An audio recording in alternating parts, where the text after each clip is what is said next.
Got it. Great. We're off, great.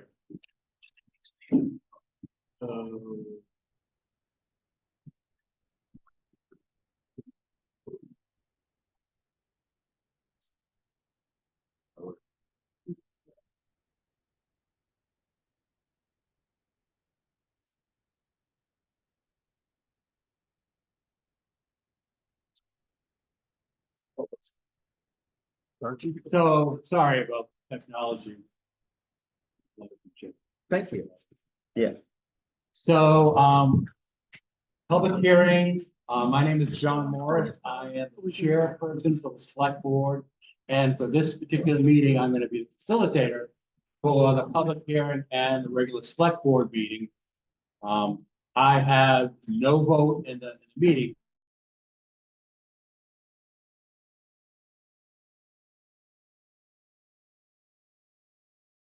At a town meeting. And you're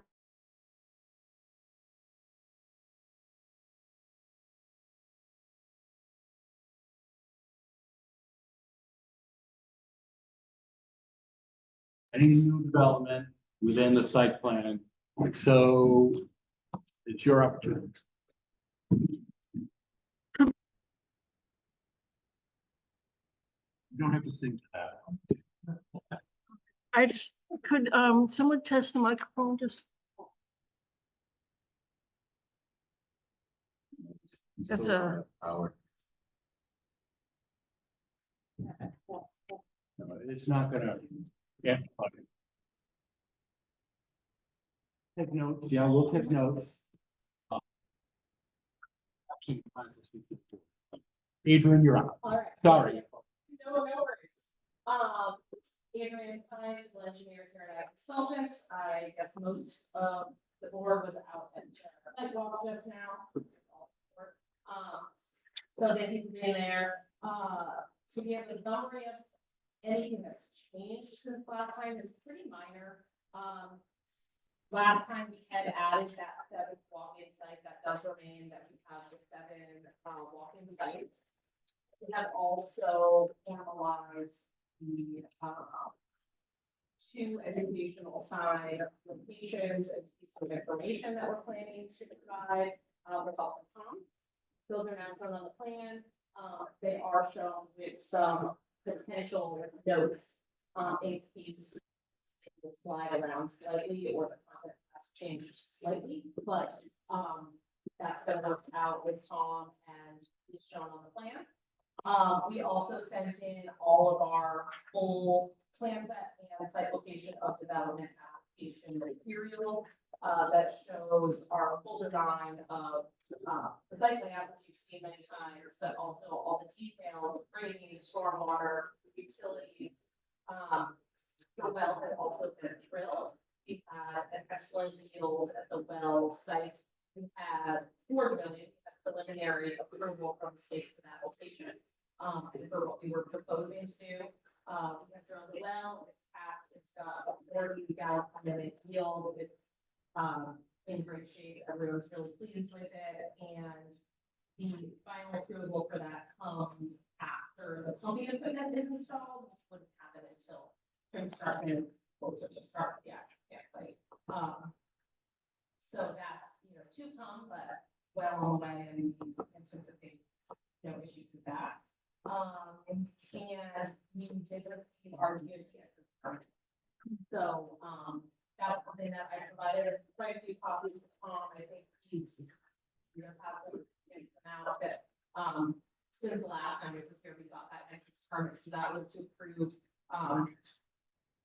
the improvements and formalizing the current entrance location on Route 9, by DOT with all the improvements we're proposing with grading and drainage, as well as the site, built out with the full site as shown on our plans.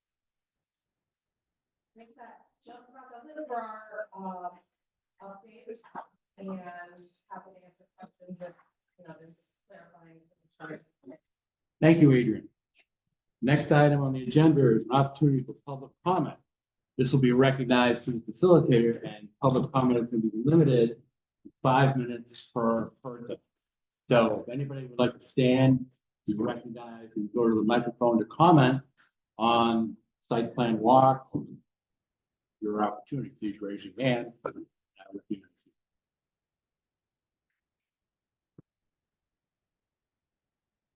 Name and address, please. My name is Rosemary Greenwich. I live at 532 Elmwood Road. I'd like to say I've been a resident for over 25 years. And I'm a retired professional MC designer. I also served on many town committees and was co-head of the land trust for 12 years. And in that time, we added 600 acres to the park through a land community futures grant and cooperation of lots of town residents. So Bradbury is very dear to me and many members of this town that I think I speak for as well. I can't be here tonight. I did send a letter to the planning board, and I think the easiest is to just. Can you hold on for a second? So I'm gonna ask if everyone received a letter from Ms. Whitney. Yes, so you won't need to read it, we've heard it. Okay. Important. I just would like to say that I feel that the density is a question. I think it's an excellent plan. It's really well thought out. I like how they brought it back and thought about the passageway. I just am concerned that it's an expansion of a non-consistent use. And I would love to see some of the bigger sites removed.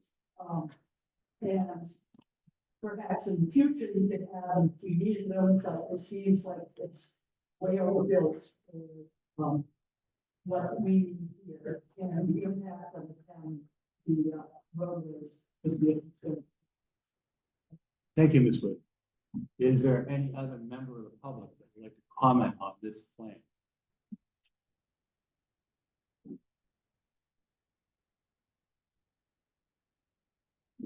Good. You step forward, name and address, please. Steve Rubin, like I said, on the road, and Steve Green, Chair Rosemary. Thank you, Mr. Rubin.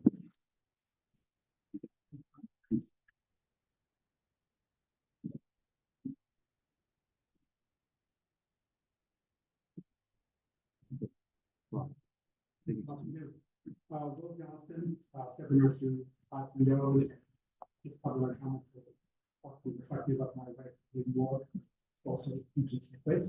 We've been here for about 30 years or so. I sent a letter on, I think it went via the planner, but I think some comments back and forth, it made it create some new folks and maybe even to consult it. Hold on, Mr. Johnson. Did everyone receive Mr. Johnson's letter? Read the job? Yeah. Thank you. Go. I think that the board of review. Okay, not just on this part, but when. No, I guess interesting, I didn't see Rosemary's correspondence until just the other day, but kind of without. Kind of came to sort of the same conclusion that this proposal, we were happy with the direction that initially to get out of the push loop and move it over to the existing ground. And we're happy about the proposal having put a lot of resources into landscaping and how it affected the environment. So a lot of good things are done. But I guess I'm a little disappointed looking at this proposal that some of the comments that I mentioned and that Rosemary mentioned about downsizing it, is not quite so appetizing for large order homes and kind of downsizing some of the sites so it's sort of more amenable to smaller users, which I think my experience in the park, I live nearby, a lot of families with good bikes or not, with the car, with in the back or a small pop-up. But there are a lot of places in the area that have accommodated large order homes. But I think that this is really not the place to, it's a place to allow, but it's not the place to kind of encourage. And I think my letter talked about the different fee structure. I know it's easier for parking than kind of a one-size-fits-all approach as far as management, not getting into differentials about different sites and different impact. But I used to look there myself and understand that need to not get too complicated. But I think right now there's not a gradation between the person who's going there to camp out for a few nights in a remote site, as opposed to somebody coming in wanting full electricity and full service. So I guess what I would just ask the board is, if you look at some of the comments that come into you, for myself, Rosemary, whatever, and I also talked about that back loop being really a loop that you're going to do, eliminated or made into a space where, sites were smaller in terms of accommodating, tent sites and smaller pop-ups, that outer loop could be, eliminated or reduced, and it would still be a final proposal. So anyway, so that third put forward and put carefully at the comments you received, and I guess I would hope that the applicant would kind of look at some of those. Still don't think that 7 sites is enough. It wasn't where it was 5 and 4, so not a big accommodation there as far as people who want to go and get away from the larger. Thanks for your time. Thank you, Mr. Johnson. Are there any other residents? Please step forward. You have 5 minutes. Please state your name and address. We would require the speakers. I think our product here is more geared towards the camper. But, I know that there's a place for the larger campers to make more the amenities with it. I don't know the financial structure of how this is all happened for them in the by meetings, but I think the day on the other side of the street, the Davies Park, has needs that could possibly be addressed with theirs. I'm not saying to cut back, save money on the camping part, but I'm just saying that there's, our funds to be used for the park in general. But at the Davies side, I think, well, and I just a big, supporter of the small camper as opposed to the. I'm not putting. Thank you, Mrs. Epstein. Are there any other residents of town Pownell that would like to step forward and be heard by the planning board?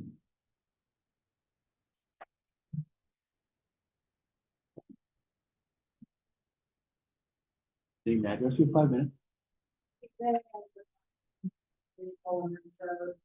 also on the select board. I agree with this prior comments, and I really hope that the planning board will consider whether the applicant is aware of what town residents' concerns are about the conduit. Will be the suspicion of an expansion, and this campground will be better suited to more walking sites and smaller campers rather than the larger. Thank you, Ms. Day. Are there any other residents, town of Pownell, step forward and be heard by the planning board?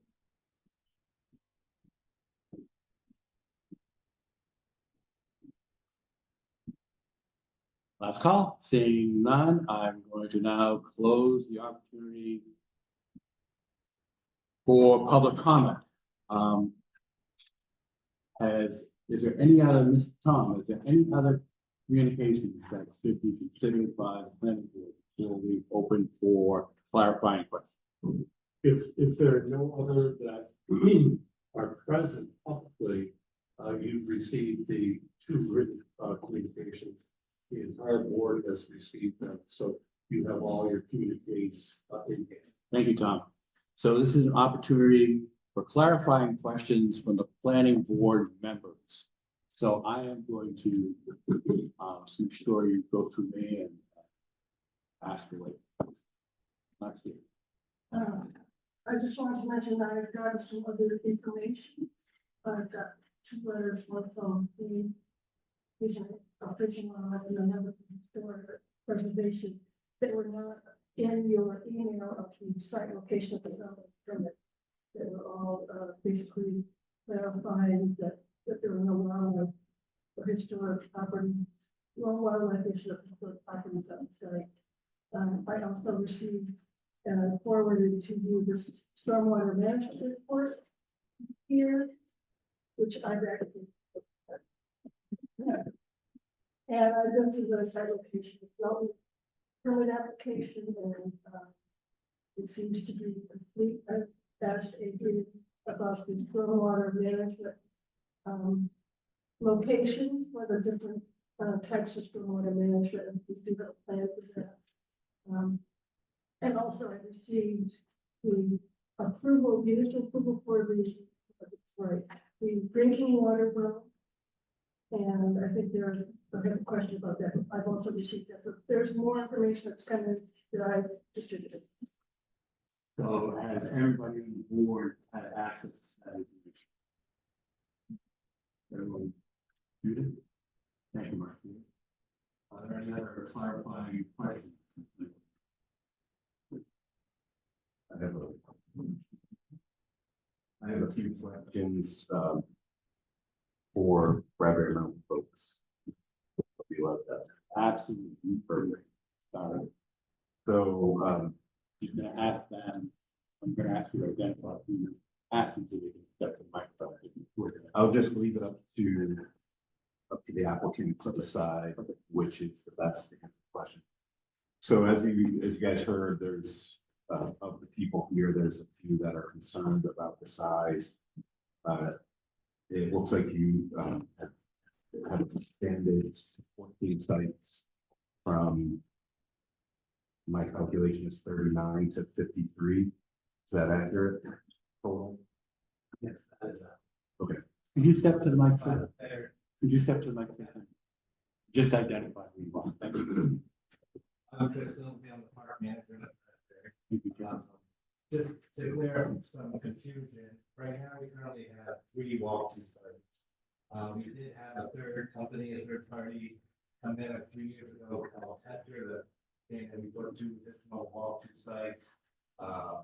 It was a lengthy experience that we were trying out, that is no longer, do business with them anymore. So we are back to the original 3. So this new proposal, we have gone up to 7 walk-through sites. So what's the question? So the question is, because so many folks seem to be concerned about how large the expansion is. And I will say, having walked the site now and seen how well the sites are essentially buffered from each other, I have a better grasp of why you would need that area. And I think everything is fairly well hidden from everything else, which is impressive. But why expand it from the 39 to have you answered their question? Why expand it that additional 6? During the peak summer season that we are right now, most months we are full with capacity, especially all the gas we are. So we do want to expand. What, and of the 53 sites total, there seems to be a concern about the larger RVs. What's the exact number of sites that would allow these larger RVs? So with this plan, we have 7 walking sites. There's gonna be 3 home sites over as far as there's gonna be 7 small sites for your small campers, tents. There are 8 medium sites, which will host a 25-foot trailer, 14 large sites, that will accommodate a 30-foot trailer, 7 extra large sites, which is a 35-foot camper, and then you'll only have 7 sites. That will accommodate. So we're only 7 sites. But all these sites, no matter what size, that's a lot of people that are attending, like the larger site, just for space. So I think because a large site,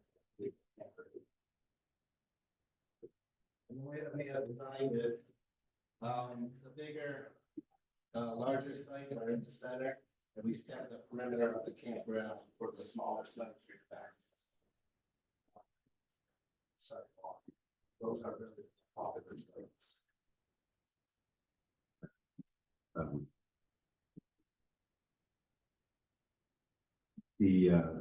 I did have a question as well. My concern, and maybe some of the folks here, when they're talking about RVs, larger RVs, we may envision people coming and staying for 3 months and not moving on.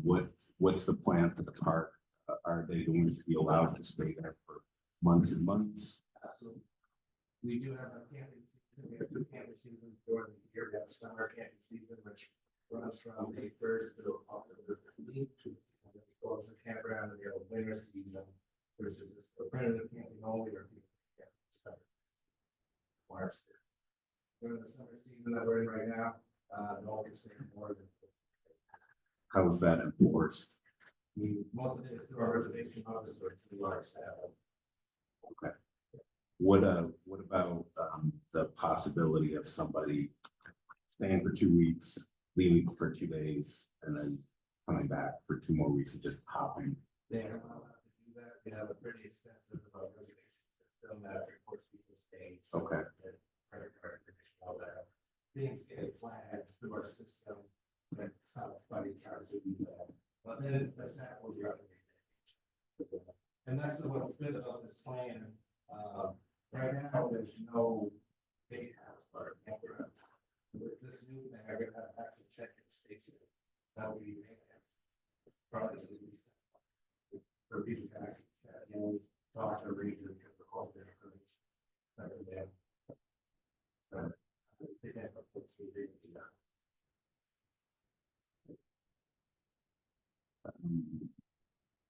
The only other question, and this is a question that I have, is regarding the more of what we're trying to do as a planning board for the site application. We can't tell you how many campsites did not have or have. That's not really our job. But getting back more to what is our job, I'm a little unclear about the bulk bathrooms. Are you still going to have some of the, what you call a bulk bathroom? Yes, I believe we have 4 of them. Right. They want by the checking station. So can you describe to me exactly what that is? Yeah. How the system actually works from wastewater management perspective? Are you just asking about the full toilets? Yes. Okay, so throughout the campground, we have outhouses, pretty much what it is. Concrete tank. But then we have those pumps. Usually right now, it's usually at least once a year, sometimes on the day, they up twice a year, just depending on you. So we have a septic company that comes in. So do those, are those required to be the same 300 feet of distance away from the well as well? Yes. It's just what's, it's not marked on it. Yeah. And those all.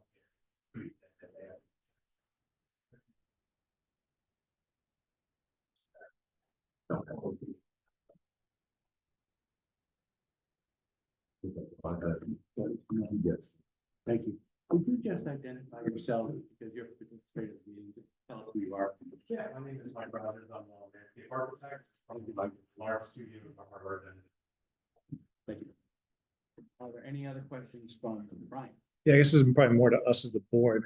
Just looking through my files, I'm not sure I ever saw it, but what exactly did the zoning board of appeals vote on? Is that where the expansion of the non-conforming use came from? You want to handle that one, Tom? Sure, both myself and the code officer. But in the simple essence of it. So that would be part of your deliberation. Okay, I'm gonna ask you to ask clarifying questions to the applicant, and then that can be involved in the deliberations, okay? Okay. All right. So I Any mean, questions for the applicant? yeah, I guess being related to the concerns, I mean, so, on the expansion piece, if you were to eliminate those top 6 sites on the north or the top of the plan there, would you also be able to eliminate that outer road as well? Those sites will need to be pulled through unless they were to be smaller pen sites.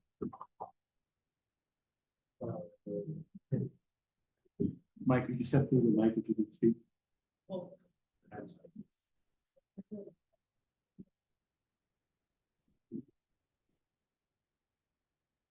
You're asking if we got rid of sites 4 through 9. We've got.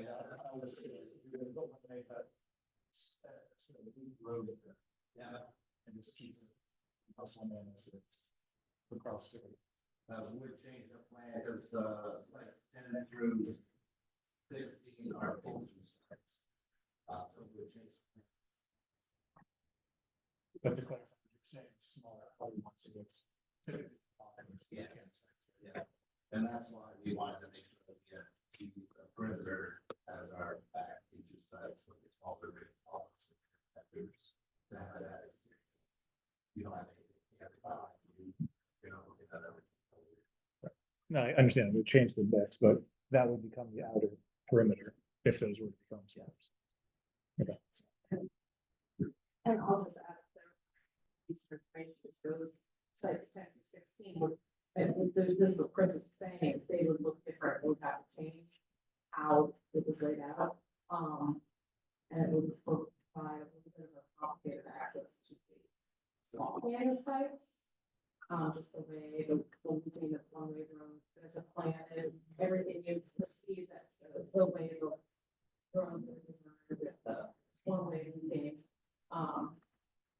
Campus sites were cited for nice wooded areas as far along the line. So, Yeah, I was just gonna go in the interim way instead of 14 additional and 7 additional. So right now, I want to know some numbers, but I think it gets conflated a little bit, but we're only increasing the number of sites by 10 for vehicles. So I know there's 46 driving sites there, 3 of them are for hosts, so they're your minimums. Right now, there's 33 sites and a host site, so there's 33 driving sites now, there'll be 43 driving sites in the future, so I don't want to say it's like we're 56 33 type of growth, it's really not, it's 33 to 43, and I can go from 3 to 7. So that's the increase that we're looking at there. But I guess they're driving cycle. And the ones that would take 35 or 40 foot RV, maybe a handful. We do have several sites now that can accommodate.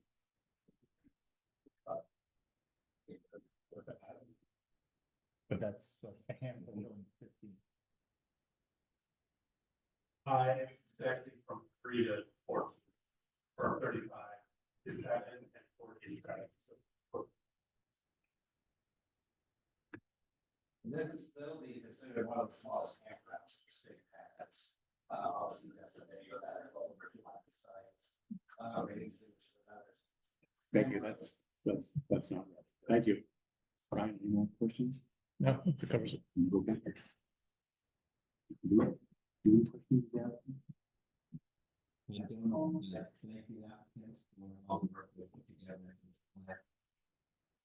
let's take it. Yeah, go ahead. Oh, okay. As we were walking through, it was really obvious that the existing campground is one like new campground with very little vegetation left, in that main area. And the buffers here between these campsites are, generous and very much wooded. However, it's so beaten down right now. How do you go about revegetating this, in that beaten down area? So, and how long, I know you're not, how long does that take? And how do you keep people off of that so we can buffer what's there now? Right, so I believe in your packet somewhere, there's a vegetation plan that has species and quantities blocked out. So what they would do is they would scoop out the gravel, which is kind of spread everywhere, so they try to scoop that out, probably at least 8 inches, if not a full down, probably a foot. They bring in soil, probably soil from on site. The other work will get stockpiled and spread it out all over the campground, but especially where the gravel is coming out now, or which is soon be going out.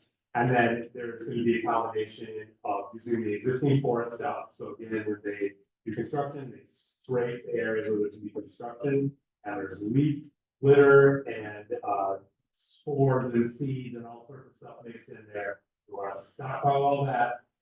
So that'll be a component that goes on top of the soil that gets put down. So that's the first thing.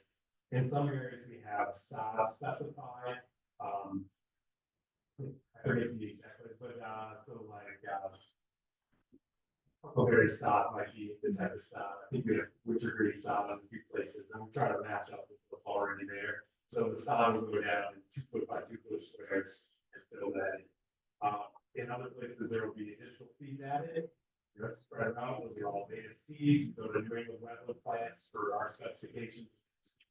It's specific to different types of environment that we're working in. And then also we have the plums for shrubs. Yep, it's color coded by vegetation type or community. So the shrubs will be small shrubs, they come in little 6-inch to 18-inch pots, and they get planted pretty quick. Some of them will have heat pots, so there's heat, right? That forms the carbon soil horizon for them, and we've noticed that the survivability is about 75% of the small trees and shrubs. But once they take, and it takes a full year or two for them to take, they grow a lot faster than like 2-inch caliber trees. You know, it will be 5 to 10 years before they catch up with those trees. But in the meantime, you know, they'll get to 10 feet tall over, let's say, 7 years. But that's how they fill up that 10 feet pretty quickly. And there's hundreds of those trees that put in. And again, it's a mix of different trees, different shrubs, different ground covers, different seeds, throw everything at it. And then there's this species takes over and then there's going to be a lot of shade, so they plants and plants. And Chris, I have one clarifying question. We just walked by a really long trailer, with really big, pickup truck. I don't know if you noticed it, it was in the back. When you're on that back loop, can you give us a sense, that was a pretty long trailer in one of our existing sites. Do you know how big those existing sites are on that back loop? Yeah, that was a large site. That was large. Okay.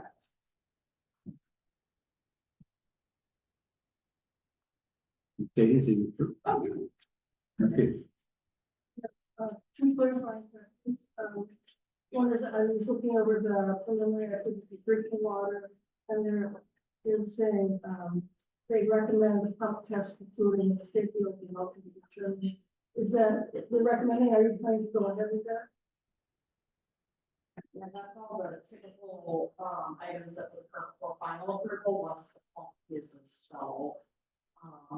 And so there is a bit of a lag between now, once we know the yield, when we have the drill, and when that happens, mostly for infrastructure reasons, the boat pumps in, and then there's a lag of time before they're used, you know, right? So it'll happen later, but yes. And then for water quality, it's a. Yeah, the state requires all sorts of very specific testing, that they'll be reviewing.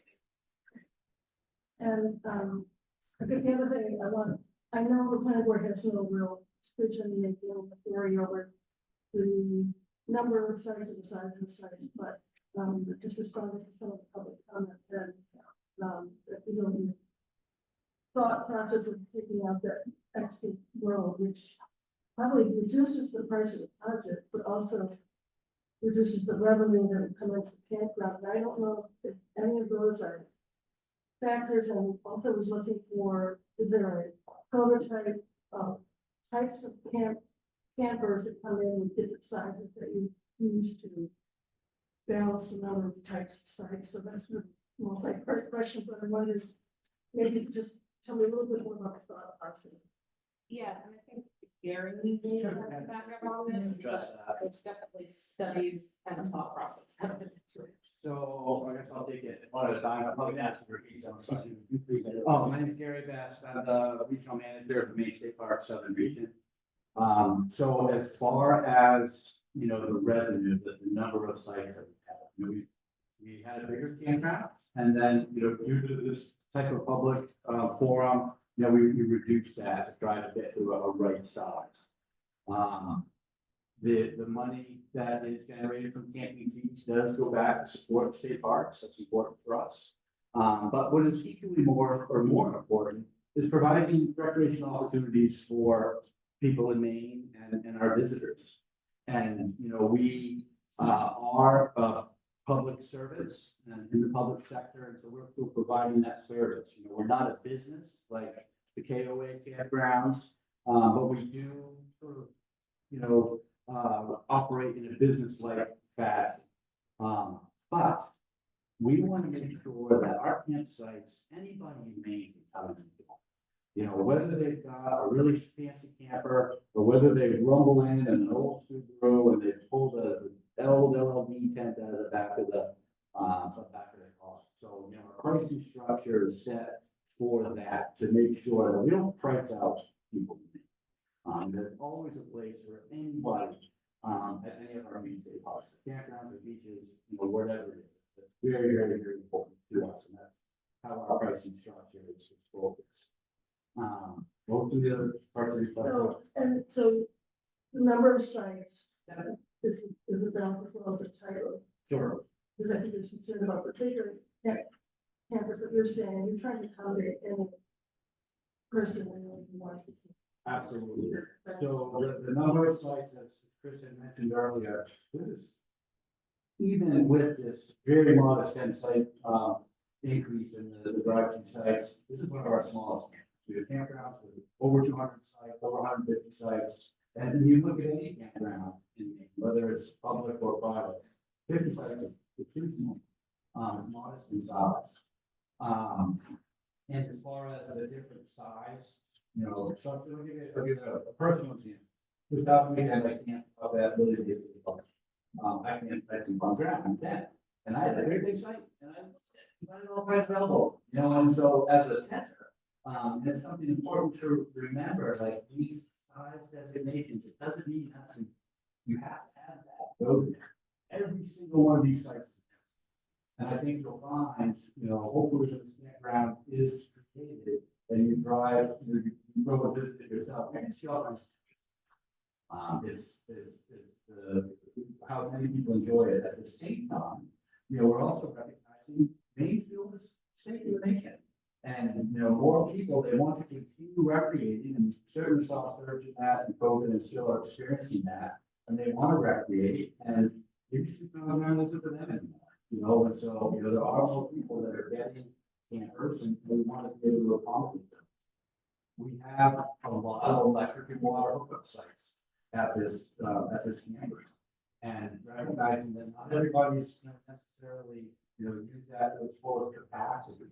But, like, again, speaking from a 10 camper, I can't say it was going to benefit. You know, and so this, I would be really, I would be really surprised if someone, you know, has a camper, elects to pull out their gas gen and plug in versus plugging into the electric. And we're also finding that just the electric, and I'll talk about the water too, and then for anybody, is becoming, for better or worse, more increasingly important. Again, about this past weekend, you know, there was a few of us there, and there was a friend's daughter who was, I think, like 17 or 18, and oh my gosh, that telephone ran out of juice. You know what? And so when you see a lot of the tents that are manufacturing, they have skateboards. You know, so electricity, better or worse, is something that, you know, people use either to run their whole camper or just to keep their phones charged or their lanterns charged, or it's like everything seems to be, you know, battery powered. Excuse me, I don't mean to interrupt you. Marcy, was your question answered? Yes, thank you. I Okay. appreciate it. Yeah. I know I asked you someone of that before, but Bill, the number check. Please. So are there any other clarifying questions from the planning board member for the applicant? Seeing none, I'm gonna open up to planning board deliberation. Tom, now is the time to answer Mr. Sternelli's question. Can you just repeat your question, Brian? Yeah, I guess what did the zoning board of appeals review and vote on? Is that where the expansion of the non-conforming use came from? First of all, campgrounds are a non-conforming use in these two residential districts. So, appeal had to be filed by the applicant, and processed by the Board of Appeals. The first one was the administrative appeal, to discover that the more appropriate route to go was a miscellaneous appeal. On the miscellaneous appeal, the board went through the proper protocols, reviewed the application in detail. The outcome of the Board of Appeals is a full time to allow a non-expansion of a non-conforming use in this area. The vote was 4-0 in favor with no conditions and no stipulations. So it needed to go through that process in order to get to the planning board table. You're looking at it from a different perspective, the site plan review perspective, more the technical perspective. They were looking at it more use perspective, not. Okay, So that's helpful. it's passed all the tests before it arrived. So this is an opportunity to have discussion among the board during a public hearing.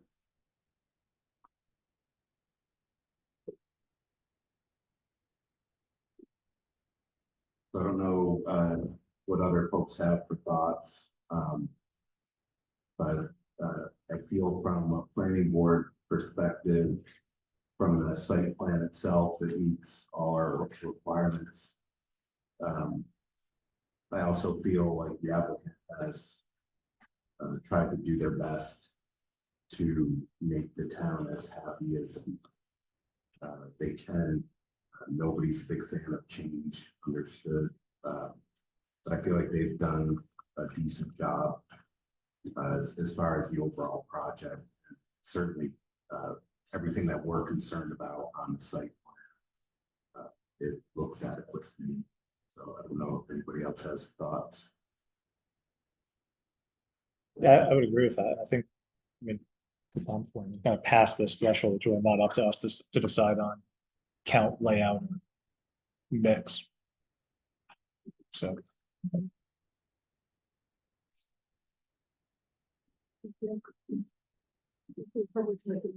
Yeah, this is complete. You know, I make a motion to- Oh, it's not.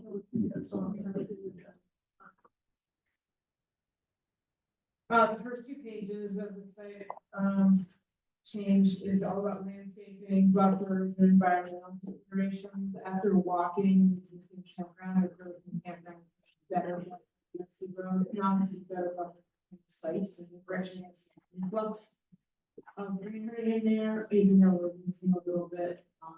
I'm a big fan of Bradbury, losing that cutoff trail, but,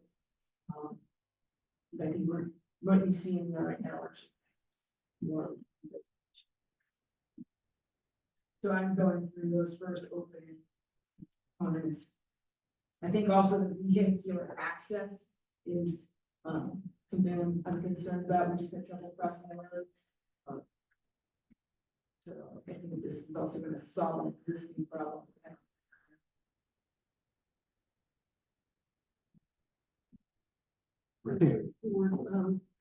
And to the sidewalk, I feel the same way that the buffering is really effective, right? As well as the improvements to the site, that's going to be positive. I'm hoping that we can maybe ask for a student survey in advance, of maybe getting some cues up there, which I think will be positive. But yes, I think I'm okay with everything.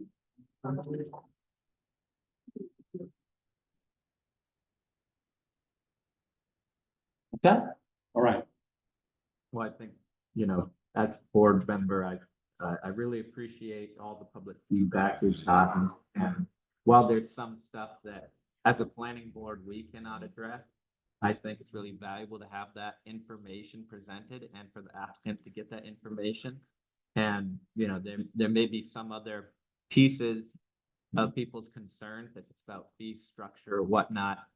We may not be the venue for that, but there are other venues, be it you talk to the state or the state legislature about your ideas around that. I encourage you to continue to engage. This is a special piece of our community, and it's a piece that we're lucky the state is helping preserve and enhance.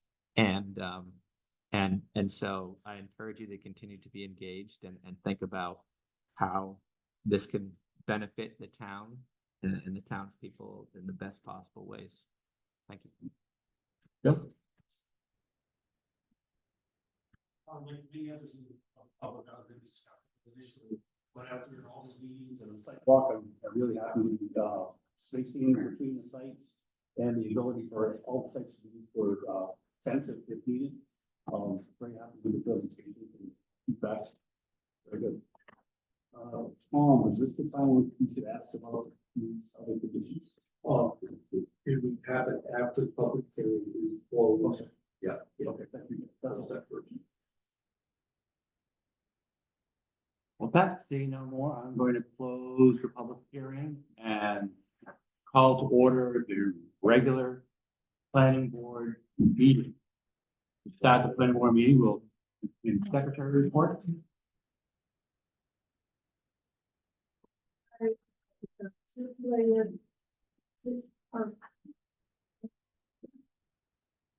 Circulated the meeting minutes and, John, I need to do a quick edit of the minutes, and then it's circulated, so. Has everybody received secretary's minute? Would you like to call a roll to see if they accept it? No? Please. I'm gonna do that by voice, okay? Oh, Mercedes, you accept the meeting? Okay. Yes. All right. Brian? Yep. Not a vote. Cool. Meetings are accepted. Minutes are accepted. Okay? Perfect. Next item on the agenda is the site plan review, Bradbury Mountain State Park expansion by Paradigm Consultants and the state of Maine. So in order to have a discussion, there needs to be a motion on the table. Okay, so I'll entertain a motion from any of the board members. I would vote that, I would move that, we vote to approve the site plan, with conditions that I would like to discuss. Okay, so moved by Mr. Mellon, seconded by Dave. So is there any further discussion with the time with the board? The motion is to accept the site plan review with conditions. Would this be a time, Tom, to address the conditions, or should we have a deliberation? The board should deliberate on anything else that hasn't already been brought up at that public hearing. This must really be, if the board decides to approve, there must be certain conditions that are attached to it, given that it's still going through the state. The state reviews are part and parcel of your approval should be decided. So thus, those become attachments to your decision. So I'm just going to ask, has everyone received the attachments from labeled site plan approval condition? Yes. Good. Okay. So I'm just gonna quickly go through the conditions. Most of it's regulation type stuff, but the primary one that I'm concerned about would be getting a written copy of the rules and regulations pertaining to the maximum number of nights a camper can stay, as well as how the park might prevent campers from just staying 2 weeks, leaving for a day, and coming back.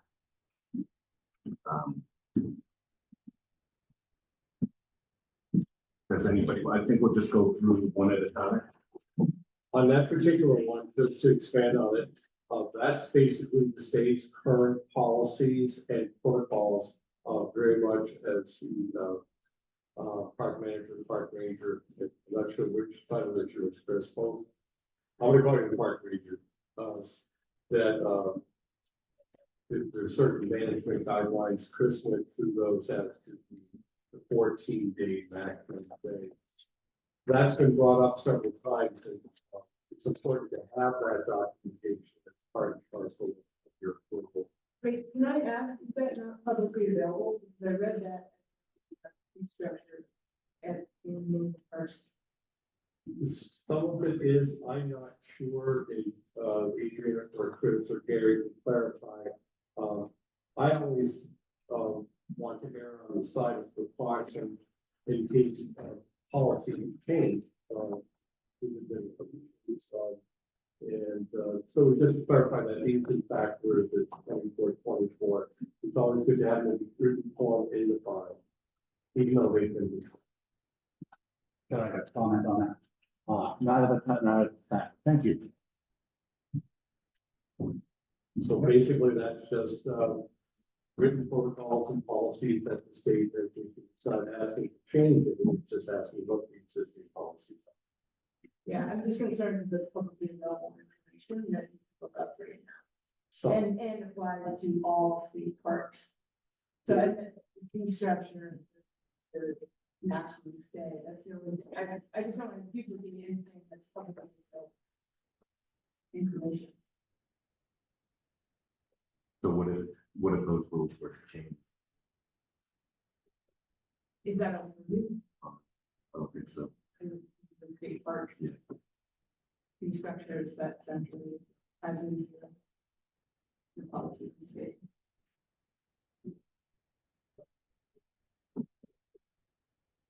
I just want to be careful that we're staying for you. this fundamentally is just a clarification point. It's been brought up by the select board and public to clarify maximum stays. It's pretty clear, I think, in most of our lines, 14 days. But again, it's just to have access to that. Perhaps somebody who doesn't have access to the state website. So, Well, could that just be our condition? No long-term stays exceeding 14 days? Is that the simpler way to do it rather than just referencing well, again, the policies that could condition is change? Not questioning the amount of time, it's that having access to that in a written format based on what Bradley's policy. Mr. Facilitator, I'm gonna ask Mr. Best if, is that across the board for all parks in the whole state, the ones that are on the website? Or It is, so that's actually. Thank you. So that is actually even higher up in the policy. That is one of our rules, which goes through the rulemaking process with the legislature. Before I came, I went on the website and printed these out as rule number 13. And I'm happy to give you the paper copy, and happy to email you a link for the document, but I have it right here. And again, so it has to go to the legislature to make that change. 14 is it works well for us, not just that there is every single state park. And part of it is also to make sure that people don't monopolize on certain sites. Like I mentioned earlier, we want many people and our visitors to come and enjoy the site, so you're not set up for residencies throughout the season. It's 14 days limit, and it's not even like if you tell me 14 consecutive. You know, if you do 6 days and then come back for 4 days, and then you've only got 4 more days. So it's, you know, and we track that very carefully, like Chris said, you know, through our online system, and then the staff is monitoring that stuff. So I'm happy to provide a copy of our rule that. Yeah. Absolutely. Yeah, number 13. thank you, Gary. Yep. I would just, would say it's just a counter, what you were saying, that I think the one concern that I would have, I mean, it would be in our purview if people were staying there, if that rule didn't apply, and they were staying there year round, and then more, but not that it's going to, because it's state land, and then it would become more of a park. If trailers, like you've seen some of these aircraft with porches on it, so I think that would actually fall into our purview, because that would be more of a change of use if people were allowed to stay there longer than just. I understand that the rule as it exists now doesn't allow that, so I'm just not sure why we get the rule as it exists now and not have it in the future. Because it's essentially, you know, part of the rulemaking.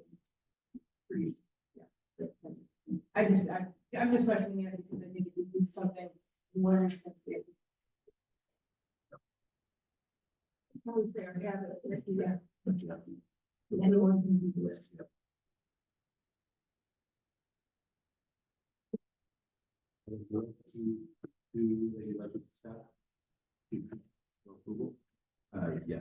Okay.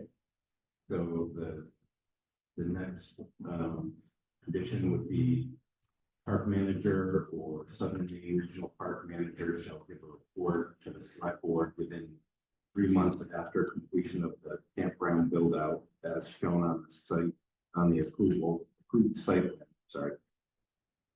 The purpose is to discuss successes, solve issues, and build partnerships. Discussion on that condition?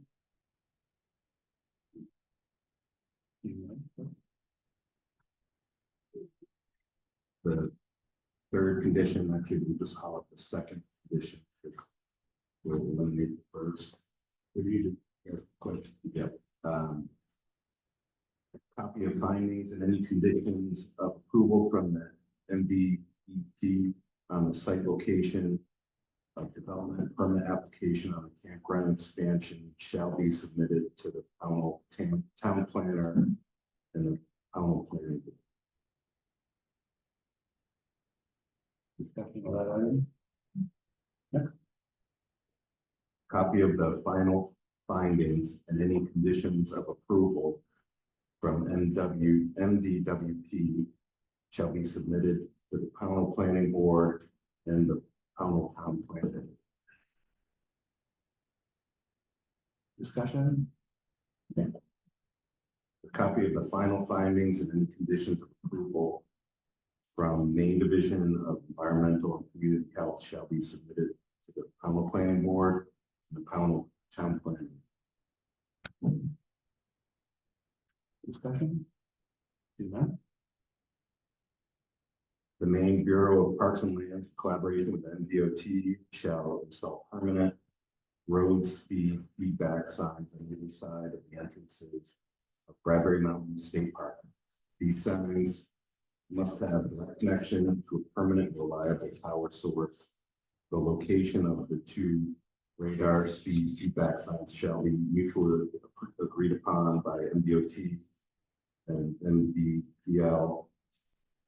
Signs shall be installed before December 18, 2024, and upon completion, as-built plans with locational ordinance shall be delivered to the Pownell Select Board, the Pownell Planning Board, and the Pownell. Right. These conditions seem pretty reasonable and not overly burdensome. I would like to make it on. Yeah. I'm struggling with how this condition related to the site unit plan in front of us, because how would the change actually increase the speed? I'm struggling with why the change precipitates this condition, or is this something that the town needs to talk to the state about regardless? And can we actually say that they shall install these things, or can we say that the Maine Bureau of Parks and Lands shall consult with the MDOT on whether or not these things shall be installed? So I have two questions. Okay. First of all, the problem with traffic, both internal and external, has existed for years. This condition, the planning board should discuss as a way to arrive and ultimately at a solution. To arrive at a traffic solution, one of the ways is to let the users know they're speeding, and secondly, to document it. This has been used throughout the state and quite effectively. does it totally solve the problem? No, but what it does is it gets to the first phase. You start gathering the data. Then it also alerts the speeders. And, it's a very legitimate thing to request of the applicant. It may be considered as an off-site improvement. In many cases, in our ordinance, it's not clear about off-site site improvements versus on-site. But one of the things this does is it does help ultimately facilitate that queuing up system. Okay, it slows down traffic enough so that in the queuing system, it's a great amendment to this plan. Works even more effectively. Fortunately, I've been able to, through both the request of the select board and discussing with the applicant, talk with the district engineers, as well as the state engineers in Augusta. All of us are in consensus that this is a good first step. It's a modest step, but it gets us started looking in the right direction. So, coming from a planner, the town planner's perspective, fair, reasonable, it will be a benefit to both the applicant and the community. Well, my comment, Can I say your response to that? We'd like to consider. Yeah, I can definitely be,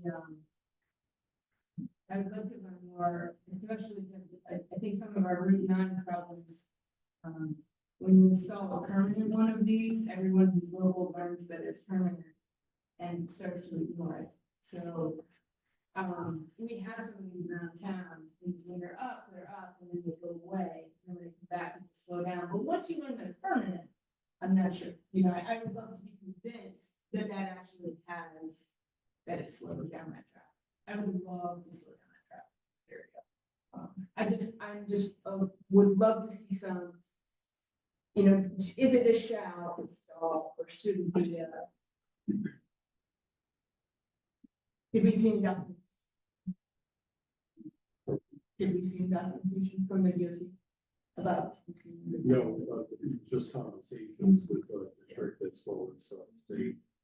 And we all pretty much arrive at the same conclusion. There aren't too many vehicle clearance other than law enforcement.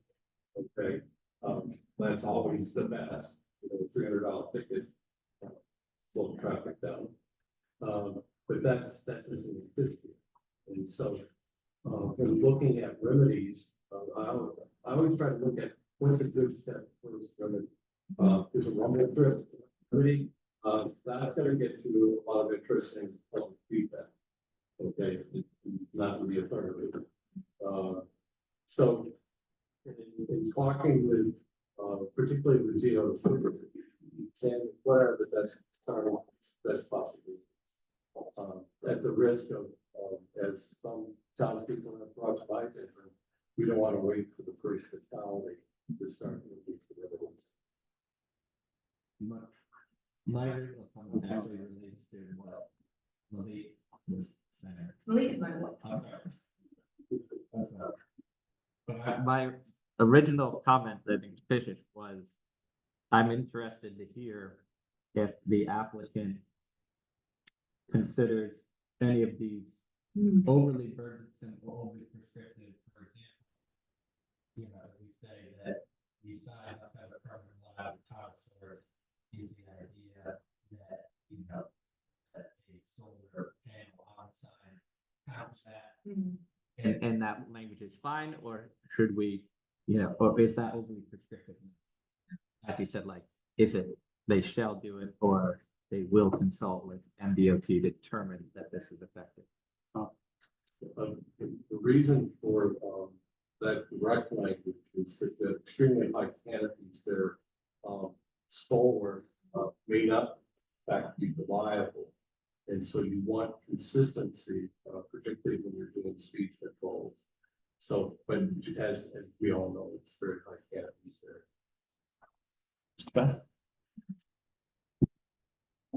Thank you. Yeah, this whole public process has really been really meaningful, and I've been happy to be part of it, to hear from the various boards and the town members. Steve has come up with the, as Tom has mentioned, you know, he's talked to DOT, I've had numerous conversations with DOT as well. We are planning on putting up 2 of the speed radar feedback signs. As far as is this, you know, overly onerous, the December 18 deadline, you know, does concern me a little bit. You know, we've selected the one we want. We haven't placed the orders and tons of back orders. Addressing the power, we have identified a pole, we've got a transformer on it, and the electric, and there's a number of steps, you know, and so, you know, having that, and it might be good, but I don't like that date being in there, because if it doesn't, it's not, you know, I'd like to think it's not because we're not trying, it's just, as you may have, learned over your time with the state of Maine, the state government is always the fastest machine, although we have learned how to use it. But, as far as reliable sources, I'd like to do just a strategy, I'd like to just, you know, leave that to us, we understand that, we understand solar, we understand, you know, running, hardwired systems too. So, you know, we're gonna be working with DOT, to help us, you know, install those, and they've already helped us select the ones that, we think will be best suited for all of us. Your question or your comment, you know, is this a long-lasting solution according to the experts at DOT? Really supposed to be done first, but then after a while, people, you know, might get accustomed to it. But it does make a difference, even in the long run, it makes a difference. So we kind of see some drop, and we'll go, well, we never thought we were on that. So, but there's no question on my side. We want to do that too. We thought that, and you know, we love, you know, to go that traffic. So, you know, as far as there being a condition in the, as far as this permit, you know, I think that's something we probably could work on. I don't like the specifics, so that can be softened, and or whatever it's going to have my word. We're doing what we can. We've already, that ball's already rolling. Not fun. Moving forward.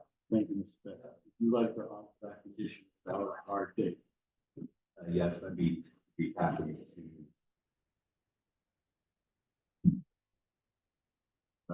I'd be happy to not have a hard date in that condition. Mr.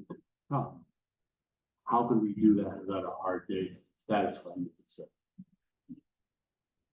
How about the year after? You could put a date 6 months later, or you could put just a provision in there, in the event that, that date isn't accomplished, the applicant just comes back, talk to me, and get an extension, 6-month extension. Same thing is achieved, or you can just plug in there 6 months from that date, June, town meeting date of next year. Okay. Sometimes I think 1 whole year should more. Comfortable with that. Yeah, so why don't we just say, June of next year? June of 2025. Thank you, appreciate that. That's fair and reasonable, for everybody. Perfect. You okay with that? Struggle hard. Okay, so, there is a motion on the table with conditions. The first condition has been struck as it is a regulation of the state park, so it is going to be met. So, Marcia, I'm wondering, is it important that we have any documentation of the notice of living in NRPA permit by rule? I think it would be nice to have that associated as a condition to the that. It will clarify. It gets could you wrapped, stand up? Thank you. it gets wrapped into the site location of development language. So there is a condition for the, maybe it's the third bullet, that we will be providing the site location of development permit. So for, And it's written in with it. you won't see any other, I haven't seen the application, just a. It's a very short application, and then they provide comments at the same time, and then when they issue the permit from DEP, it's a site location and then it'll include everything.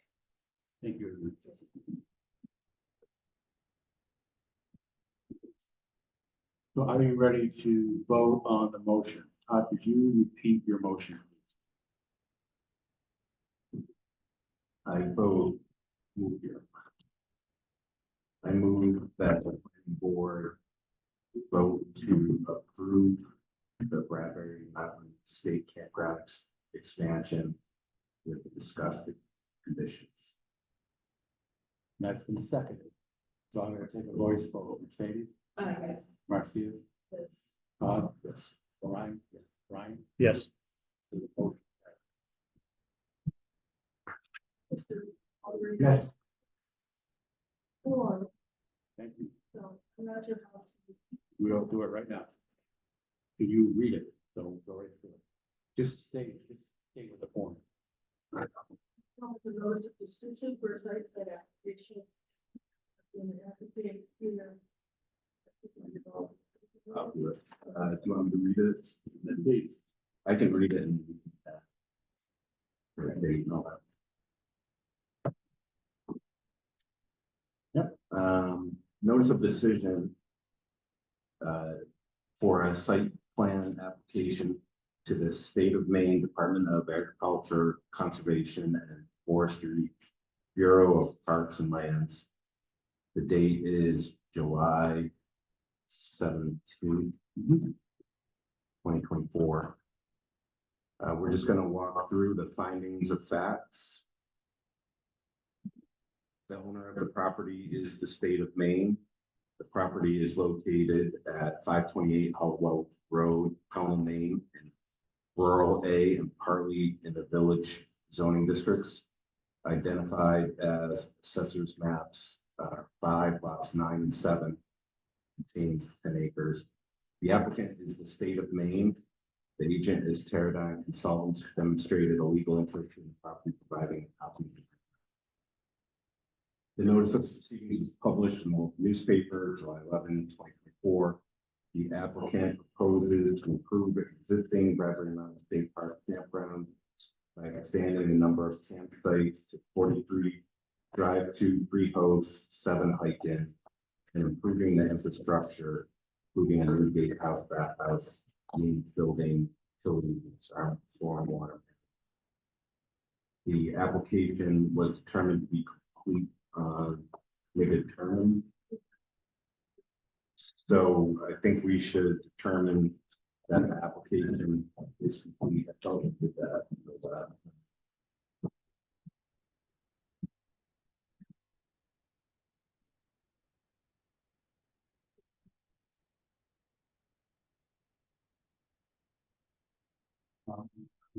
The board may want that to a vote. That, let's see if this is the refits. We've got, I agree. Tom, do you feel the application is complete? I do, in all technical aspects. Marcia, do you have any concerns about the completeness of the application? I move that we vote to, on the completeness of the application. I'm going to second that motion. Second. We're moving second. Is there any discussion on that? Seeing none. Mercedes? Marcia? Todd? Yeah. Brian? Yes. Boom. So the application was determined to be complete on July 17, 2024. The public hearing was held July 17, 2024. Site visit was conducted July 17, 2024. I don't have what that's the application. You know, the date.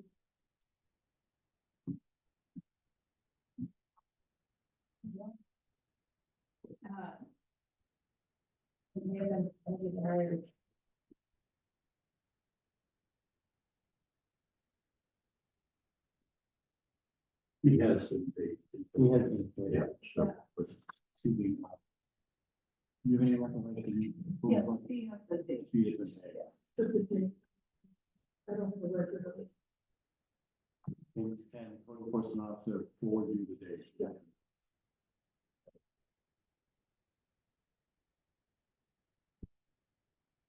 criteria and standards. The application shall not be approved unless the planning board determines that the applicant has met all the standards of section 5, the planning board may waive or vary standards and criteria as they may apply to specific site plan application. Findings of the board. Landscaping. The site plan sufficiently follows criteria for preserving natural and landscape. Excuse me.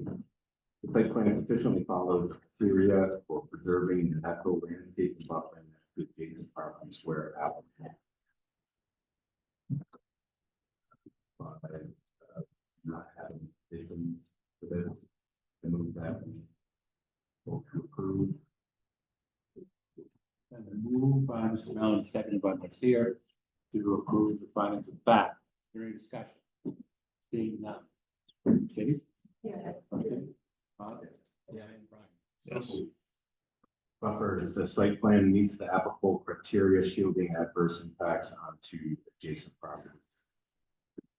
I move that we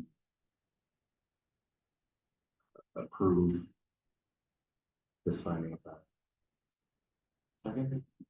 It's been moved by Mellon, seconded by Ms. Seer. Any further discussion? Seeing none. Katie? Yes. Right here. Bob? Yes. Brian? Yes. Environmental considerations, site plan meets the applicable criteria for design and layout of buildings in relation to natural features, minimizes adverse impacts, soil erosion, sedimentation, promotes preservation of trees, protects water, soil, animal life, maintains safe sanitary conditions during construction. I move that, vote yes. It's been moved and seconded. Any further discussion? We can do it environmental survey this year. There's something about Vietnam. I was gonna put all of that. Okay. Yep. Because I think we need to getting the state permits. Okay. Yep. As long as we're getting that, then Right? Site plan meets the applicable criteria for site during construction. I mean, that we vote that. Any further discussion? Seeing none? Okay. Yeah. Right? Yes. Good. Vehicular and pedestrian traffic conditions of the site and meet neighborhood limits and meets the driveway access criteria of section. I move that we approve this. Moving second, any further discussion? Seeing none, Katie? yes. Yes. Yes. Brian? Yes. Parking and circulation, the layout and design of vehicular and pedestrian circulation is safe, yet does not detract from buildings, neighboring properties, and meets the criteria as applicable for parking, pedestrian linkages, and loading areas. I move that we approve this. Moving second, any further discussion? Katie? Yes. Yes. Yes. Lighting, the site plan meets criteria as applicable for minimization of glare and other standards. Approved. Moving second, any further discussion? Seeing none, Katie? Yes. Yes. Signs do not detract from building structures surrounding properties, are not hazards to vehicles or pedestrians, meets the sign specifications of the zoning ordinance. Move that we approve. Moving second, any further discussion? Seeing none, Katie? It's Yes. Yes. utilities, on-site utilities are adequate, safe, and meet the applicable as applicable criteria of section J. I move that we approve. Moving second, any further discussion? Seeing none, Katie? Yes. Yes. Yes. Industrial and commercial environmental performance standards. Not applicable. Noise. Site plan results in noise levels that are within standards as outlined in the zoning ordinance. I move that we approve. Second, any further discussion? Seeing none, Katie? Yes. Yes. Yes. Yes. And I don't feel it's applicable. Vibration. Heat and fumes, not applicable.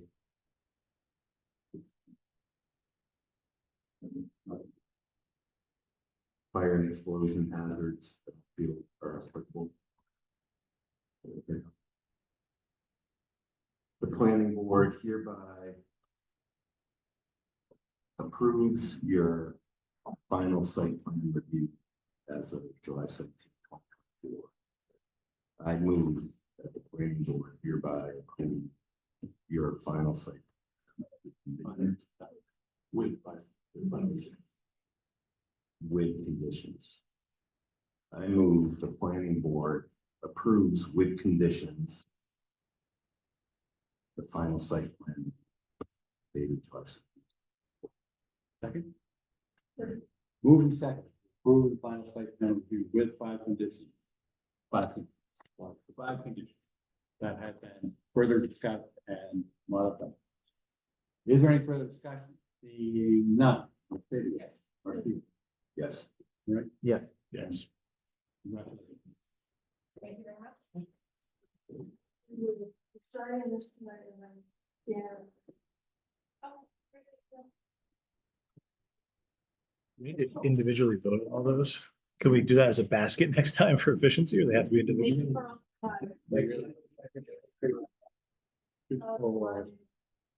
Human information. So people know. Okay. No, the condition.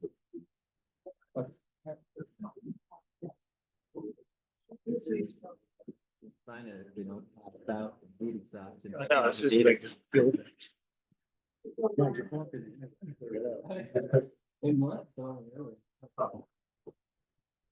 Okay, so we're gonna move right on. Thank you for being patient.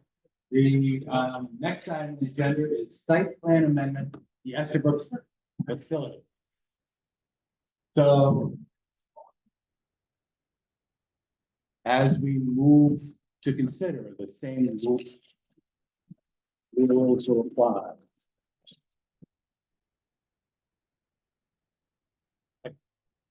Tom, is there a applicable moment for the applicant to speak to this, or how do we perceive being fair to all parties? To be fair to all parties, I think that we want to get an overview from Jenna as to what the public is about. And then I'd like to hear from the code officer and their perspective on this. So are we to provide a time frame, or is this I would until I fall asleep, Jeff? there's a lot of details. Okay. Fairness, yeah. Okay. Jenna, you're on.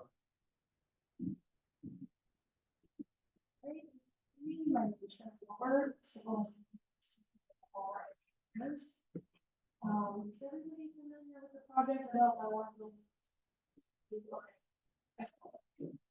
So tonight we're going over. Along the north section of. That's about 900 foot length of road, 24 feet, and 19 wide. And if you can turn that to the board. Thank you. Thank you. Typically, we walk through that 900-foot, just so that they can kind of get themselves oriented. Yes, no boring figures.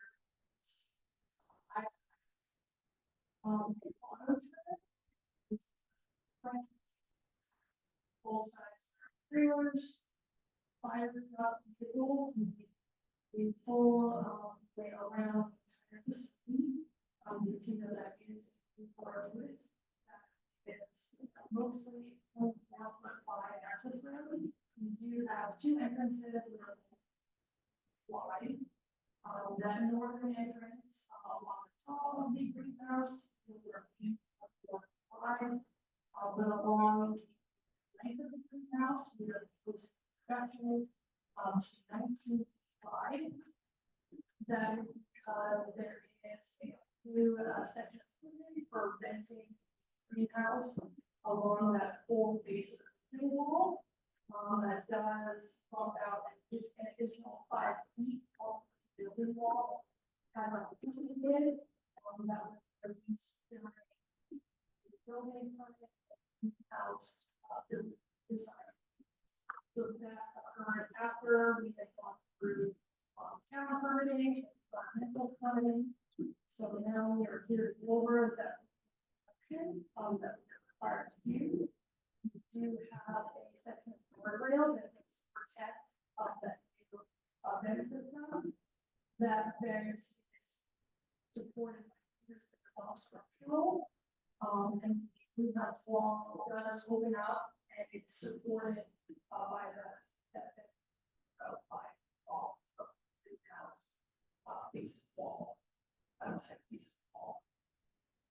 And we're proposing tonight that this 19 feet wide and that it be safe for emergency vehicles and for tractors to get around the entire property, and that this whole fire.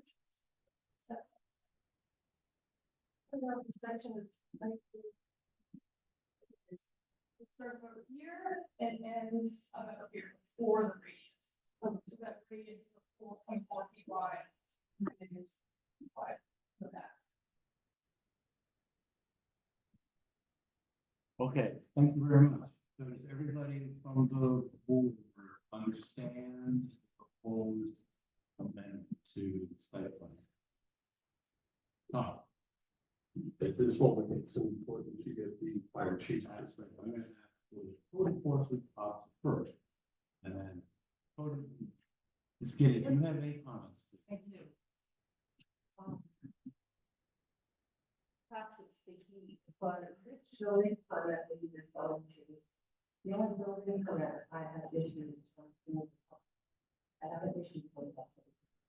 Right, so I should have stated that it's under process right now. All right, I'm just making sure to clarify. Yes, So yes. everyone understands that there wasn't a permanent issue for the greenhouse as of yet. Some of the conversations that has come to our office, and fire chief and I have discussed is how did the 24 feet, you were approved for 24 feet on the site, right? Site. They approved you for the 24 feet. How is it possible that with all the organization, and all the plans that you have, that 24 feet now needs to be 19 in the planning process? How did that? So I can explain that a little bit. No, that's good. Yeah. So this was originally coming in 2022 and it did go into the review. They eventually, it took over 4 to 5 months longer for the review. And so we were kind of in a standstill for greenhouse design at that point. So we did receive approval back in early 2023. And throughout the year 2023, we looked into putting together our detailed construction drawings. And at that time, still had two-way 24-foot wide. But throughout the greenhouse design phase, it did come out that there was an additional section that was not included of the greenhouse. And that ended up restricting us to one way access for late 20, right about what we did in place and the select contractor. So we did come up against a tight timeline, and we did have our utilities on the northern side of the access road. So we were not able to push the access road further out. So we were required to see that access down to, and it is understood by the applicant on Estabrook that vehicles and tractor trailers will be way into the facility for typical access reasons. They're not allowed to stop, walk that access. So that is understood, and I would conclude that. I think that I think that. Oh yes, thank you. We ask question. Yeah, very appropriate. So if this is just the permit hasn't been issued, you're still in the planning phase. What other options were considered? I mean, for instance, pulling the whole building 5 feet down, I don't know, if that's south, but pull it down, or from the foundation plan, it says it's a modular construction that piers every 10 feet and dropping a 10-foot section, and still be able to meet that 20-foot requirement. That's an excellent question. So this, layout for the greenhouse has been set in stone for quite a long time. And we're very restricted on the site, for setback reasons and for utility reasons. So this layout, was approved by the TDP, and could not go through with reducing access to the greenhouse without changing the greenhouse further. We were butted up against a lot of restraints around the property already. And that was generally the reason why that we were not able to do that. We were very close to the construction. It was just not realistic at that point. Sorry, just to clarify, there, we're very much beyond just earlier. The building is not installed yet. It's installed, so the building permit is still under the stuff the process now. But the site permits are in place. So it's, makes sense. Is it sections? I mean, from the side profiles, it looks like it's 10-foot sections between each of the pylons. And it's, a 10-foot section of glass. I mean, it couldn't be collapsed by one if the DEP is preventing from moving it 6 feet in one direction overall. So the building is not moving at all. And the bays that you're talking about are going the opposite direction, so we're not able to move a bay in the direction that we're talking about, like page down, but the bays actually go east to west. So a couple things, You just identify. yeah, I'm Tom Estabrook, president of Estabrooks. So a couple things, the greenhouse is in production, speak of. So unfortunately, making changes at this point is an issue because it's getting ready to be shipped. So it's already been, produced. Secondly, the footprint of the actual structural foundation is not. Okay, the only thing is we've got that 5-foot pier that comes out into the roadway. Okay, that doesn't do anything to the structure where we originally permitted, and the curbing on the right-hand side, if I could, here has not changed on the top side of that road. So you still have the same distance from the footing of the original building to that curbing for space. And I know the chief had brought up, the egress pieces in the guardrail, that already has been changed and those have been opened up, which is normal design. So that's being addressed. But from my perspective, we still have the same footage of the main footer that we did in the original design. So honestly, I think we're actually moving all the vehicles away from the building further by this change and adding that pier and venting system. And I can show you also a picture of that venting system so that you get an idea of what that looks like. So that's the reasoning is, unfortunately, the greenhouse, the design manufacturer left the both years on the original design. And, this was caught literally a week or two ago, when we were going through, the systems and saying, okay, where's the footers for the, and they're like, oh, we left them off the design. So we have stamp plans right now that do not have the footers, that we're getting ready to submit to the town or permitting with the life safety materials, all of that, and the footers are on there. And that's when we call it, to be perfectly honest. And we're here at 1,000 forgiveness, I think we still have the same space off the building. We're reducing the traffic to one way.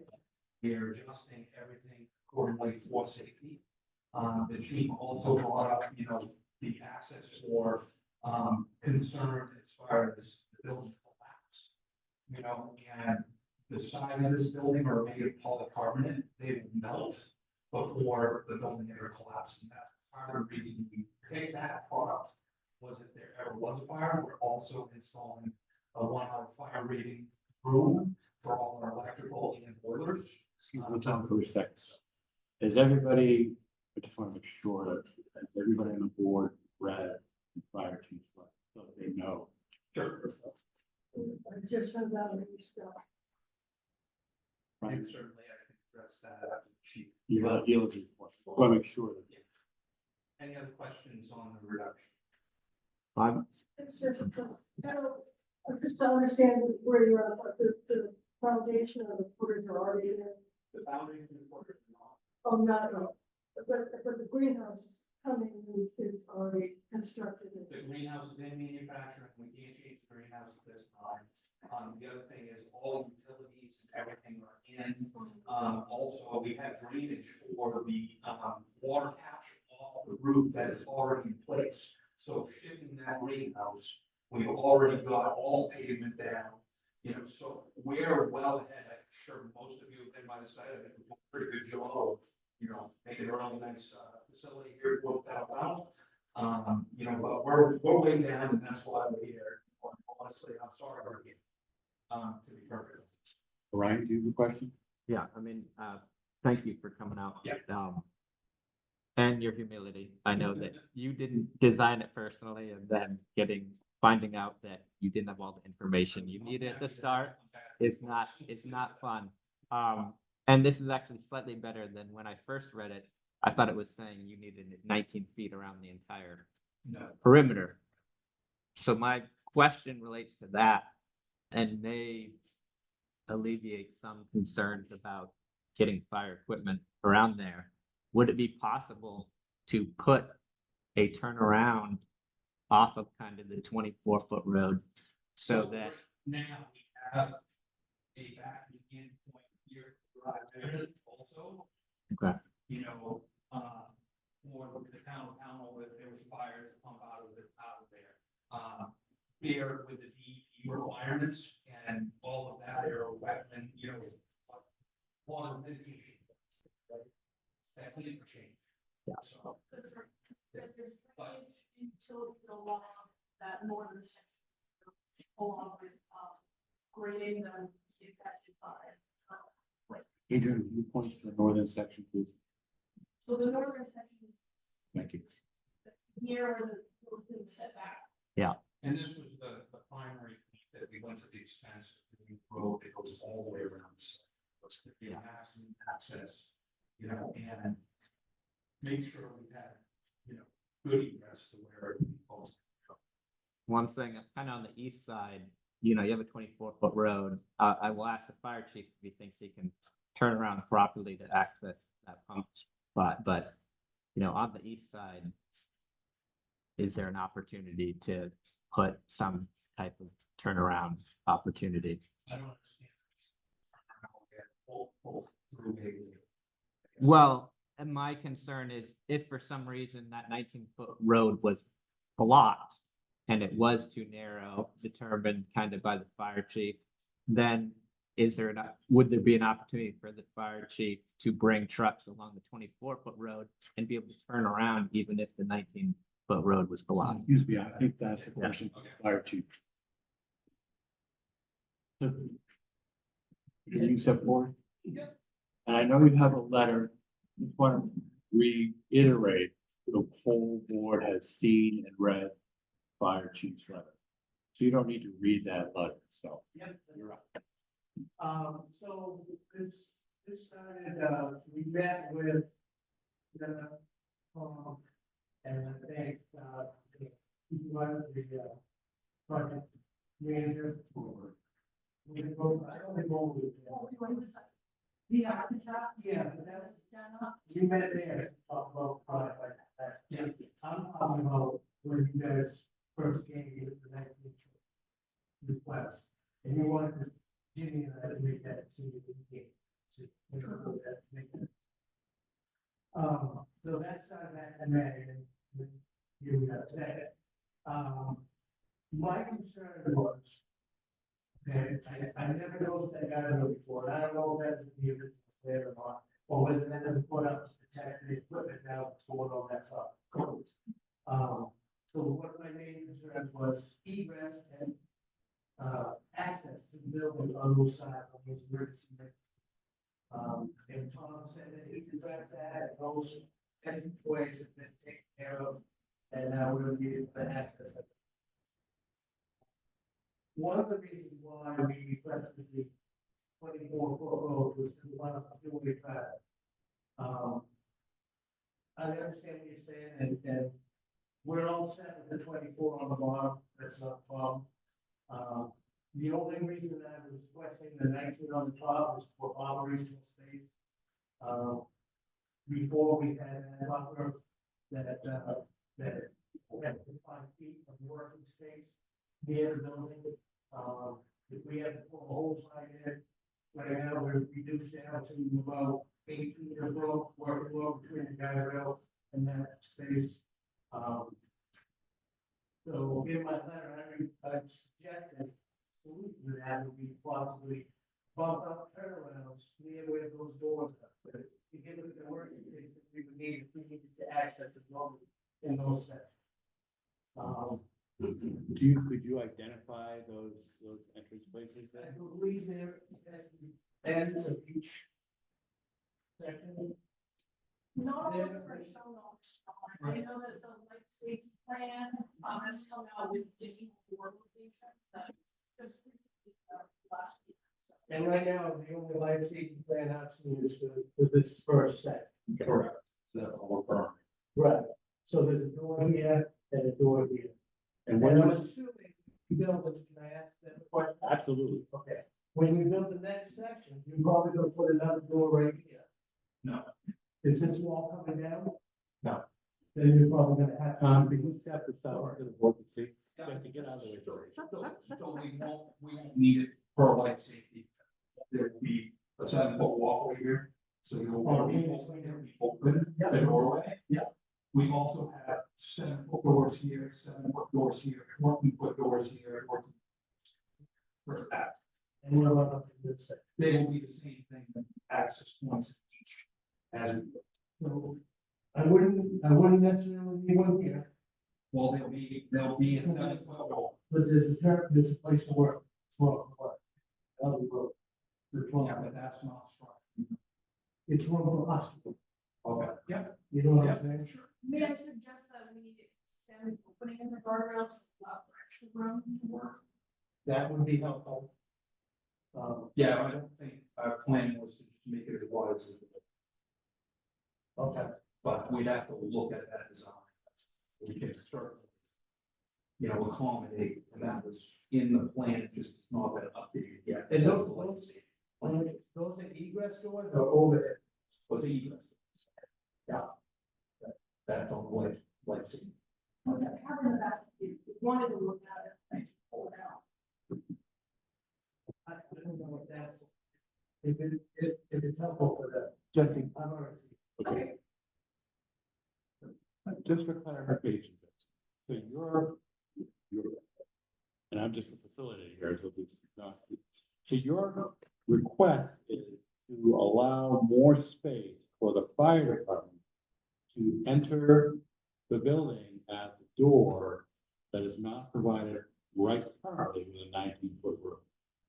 And you're offering a extension to the macadam to make that accessible? What I'm suggesting is a turn off, a 5-foot turn off.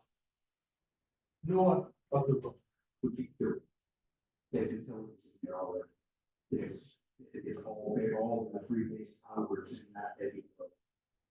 Yeah, we are scheduled to accept, the turn on and transformer installation and power, that's already in place. And it's not guaranteed where we can put those outside, because there are electrical manholes and a lot of conduits. If you look at the road, you went by policy, it's drunk guys that make the road. But that was actually designed by Steve Mahar for managing runoff. So you'll see there's like a wave in it. And basically those waves funnel water. If there's water that comes off the roof, there's a potential down for water. or something that the capture system cannot handle. So adding more bulk outs to will change our whole drainage scheme and, you know, all of that too. So there's deep issues related to all of that we're talking about, and we go into the 25-foot buffer, like, for the property. So the building has a 25-foot buffer, I believe, but I don't believe the driveway. Unless that was part of the plan. Yeah, but we were originally the planning board in 2022 requested not to enter a 25-foot setback. Utility reasons or adjacent to this north of.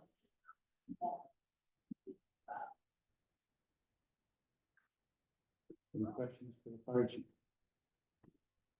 Well, it's related, but I mean, so you're talking about only building zone one, that first eastern block?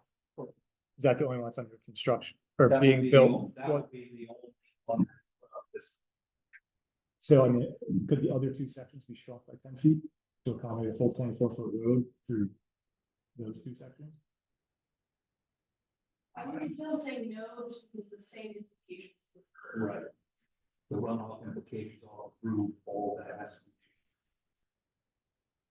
So the whole plan is to capture the Well, the- water. But your plan you presented had that line, right?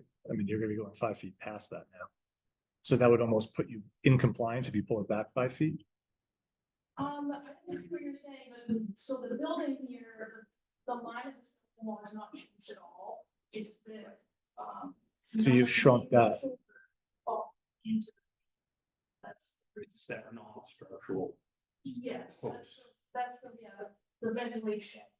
In a house, causes 5 to 6 feet out, and that is by a guardrail, in most cases, where we don't need building access in and out for emergency, for, fire protection reasons.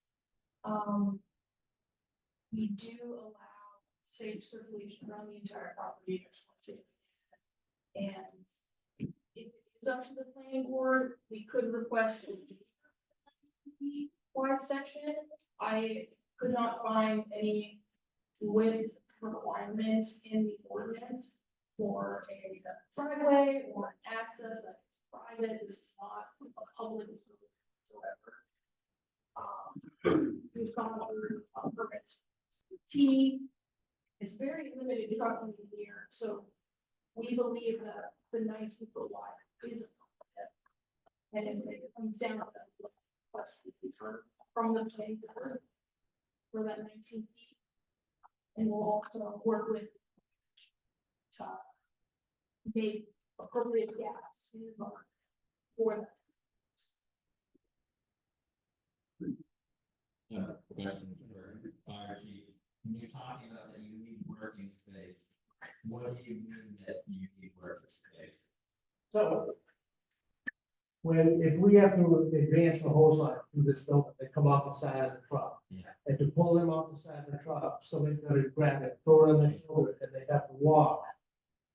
Probably 15 feet in one direction before all the hose plays out of the truck.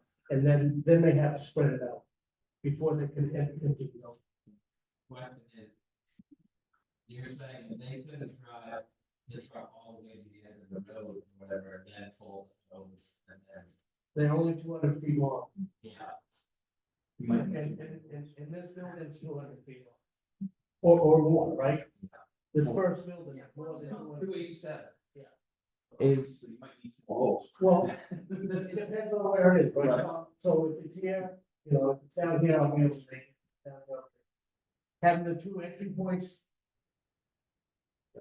I've worked previously with a business that worked with fire departments, and this business has purchased special equipment for the fire department in order to address challenges related to the business fire department. Is there equipment that could be purchased potentially by the applicant that would extend the hose or make it easier for you to do your work So I can't extend the hose any more than 200 feet, I keep it on the top. Okay. We can always add more hose, that's not a problem, but it takes time to do that. What I'm saying is, the distance that we need to pull that hose off the top. And get it off the top, completely off the top, and then be able to play it out so that we can advance it in the building. Is probably 12 to 15. So that original guardrail is on the design, is up off the building, full, right? So back in the original planning box, there was no, There was just a curve. yes, that's right. There was a few foot shoulder just for the stone being built. Is the vent, because the building that didn't actually move, the road got small because of the vent. Is, It's the same distance from the building to the curbing on the upper side has not changed. but the vent. So the distance to the door from where the fire truck would park is the same. But you were saying the vent would, the venting, the vent block. The vent's up here, it's way above person height. And the door is in the wall where the footing was. What is the width difference between the two, between one vent thing and the other? One complete vent. I mean, at the ground. Yeah. Oh, every. And yep, So it's the same as the post. every time. Yeah. But excuse me, is there a guardrail now? Well, Is this a building and then there's a guardrail? with the life safety, we added doors on that side. Originally, there was no thinking that we had an agricultural exemption. Okay. We know that that is not the case now, so we added the life safety doors on that side. And with the guardrail, again, it has not been changed, but it will be changed where there's access, so people can walk out of that doorway. But it's right now, is there a guardrail on the, so it's protecting the electric and the building or the guardrail only? Only on the other side. Yeah, you're right, it's not on the right hand side. Oh, okay. And we did put in, more extensive covers for our electrical and all that, so if they had to be driven over, we went to the expense to make sure that we had more space there.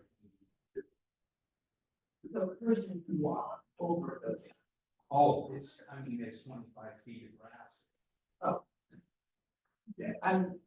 I didn't. But a truck couldn't pull up onto the grass. Well, hypothetically, the truck could drive right over the manholes and everything else if needed.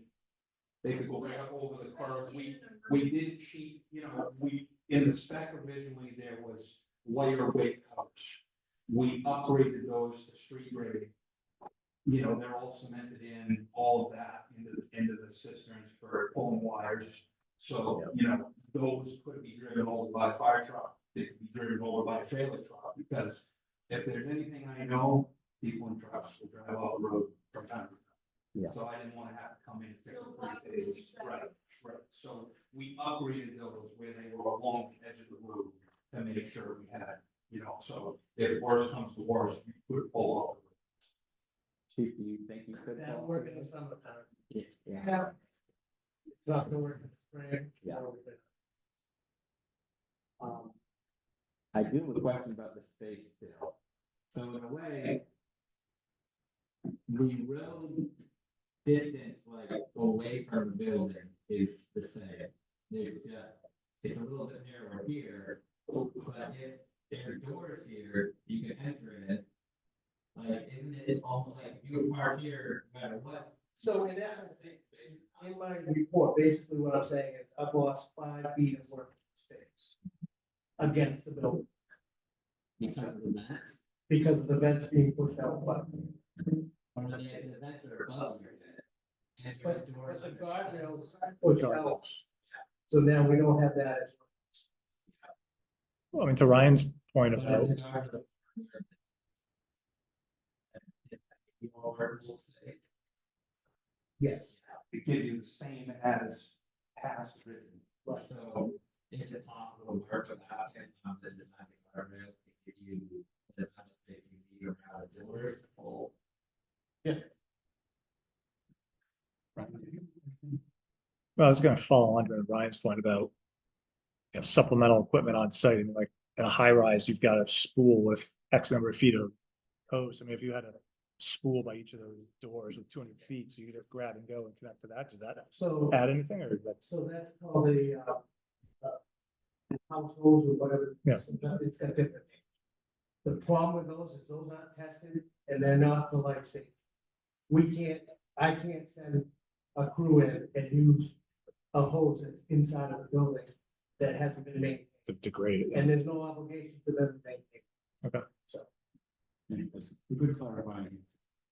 And I also want to point out, the back of the house here is where the boiler room is, the water room, all of the utilities are here. And we put access, 14-foot door, man door,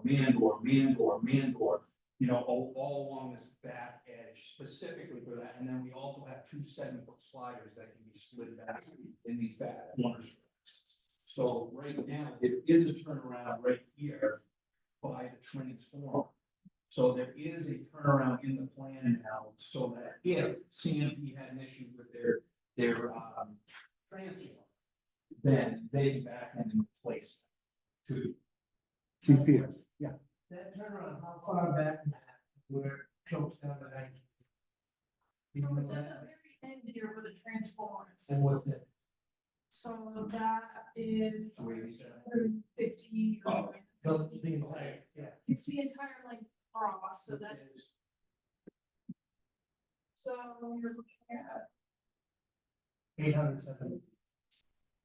yes, that's right. And this straight section of road is just almost 900. That wasn't a turnaround before on the plan? It wasn't, we put it in there for CMP to service their. And as long as I can get that workable space near those doors. So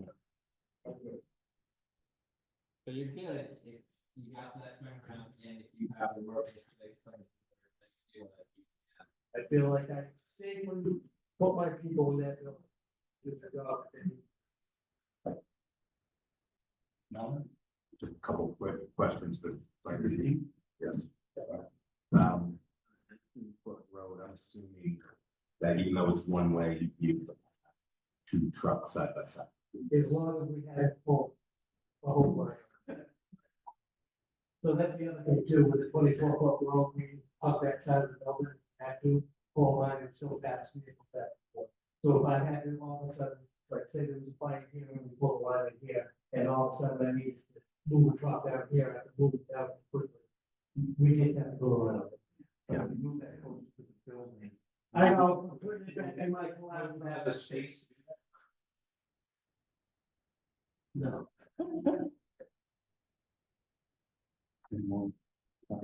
But no, that's. Any other questions, Tom? You have any questions? This is strictly, the chief's, purview. Marcia? But what is it, self-monitoring process? Do we grant a waiver or how does this? They're asking for an amendment, so the motion would have to be someone who. No, does anyone, excuse me, I just delay your answer to this. Yes, yes. Does anyone have further questions? Chief Hughes? Thank you, Chief Hughes, you've been very helpful. I'm just gonna say that. Okay. The proper approach on this would be that the board were to approve the amendment to specify what the amendment is, number one, for the point of clarification, and subject to the agreed upon changes, and then declare that those changes are, that it appears the applicant has achieved that, reach some consensus. So plus the guardrails, points of entry. And that will be part of the vote. A plan to the chief and Tom's, they should put together a plan, that anything that's absent from this here. It sounds as though there's, Yeah, I mean, we'll come up with, clarification. we'll come up with what we think is needed for the guardrail change and work with the fire chief to make that adjustment. Of course, we're coming forward with the building. And permit, so, we'll work with staff to make sure that that is in place and everybody's happy. Just you had 2 years. Just a couple of minor things and I kind of have some basic, goals today. In the life safety plan, which has nothing to do with what's going on yet. There are a few minor things that I'd like to talk. But That's not. I just want to get it on the record. Well, We'll definitely do that to plan. Good time. Let's go back to your suggestion. So in order to make a motion, the motion would be to amend the site plan review to allow a 19-foot road on a northerly section from, you're gonna have to say from point A to point whatever. You can almost specify the linear feet. I That's think. what you're gonna have to do. Yep. And with the condition that would be agreed upon by the fire chief of the town of Powell, and I'm assuming it's gonna be Paradigm, to the architect. Or, Hasbro. It'll be, Yeah. Stephen Moore is here, separate architect. working with. okay, so let's simplify it with Estabrook. That covers. Will that cover it? Sure. The point is clarity. Always make your motions so that they're clear. It's approval. Approval for what? 24 down to 19. Do we have the What condition of put in the subject to.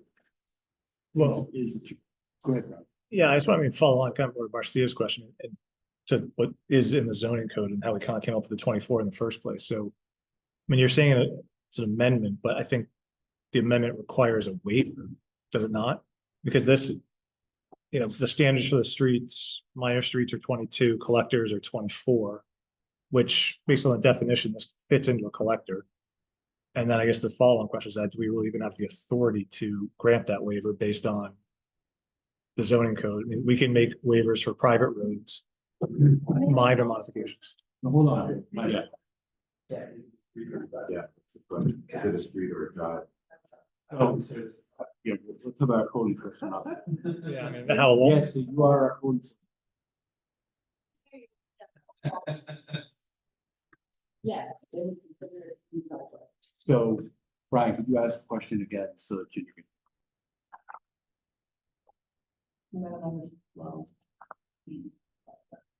Did we determine that when we first did this versus I the wouldn't street? say that.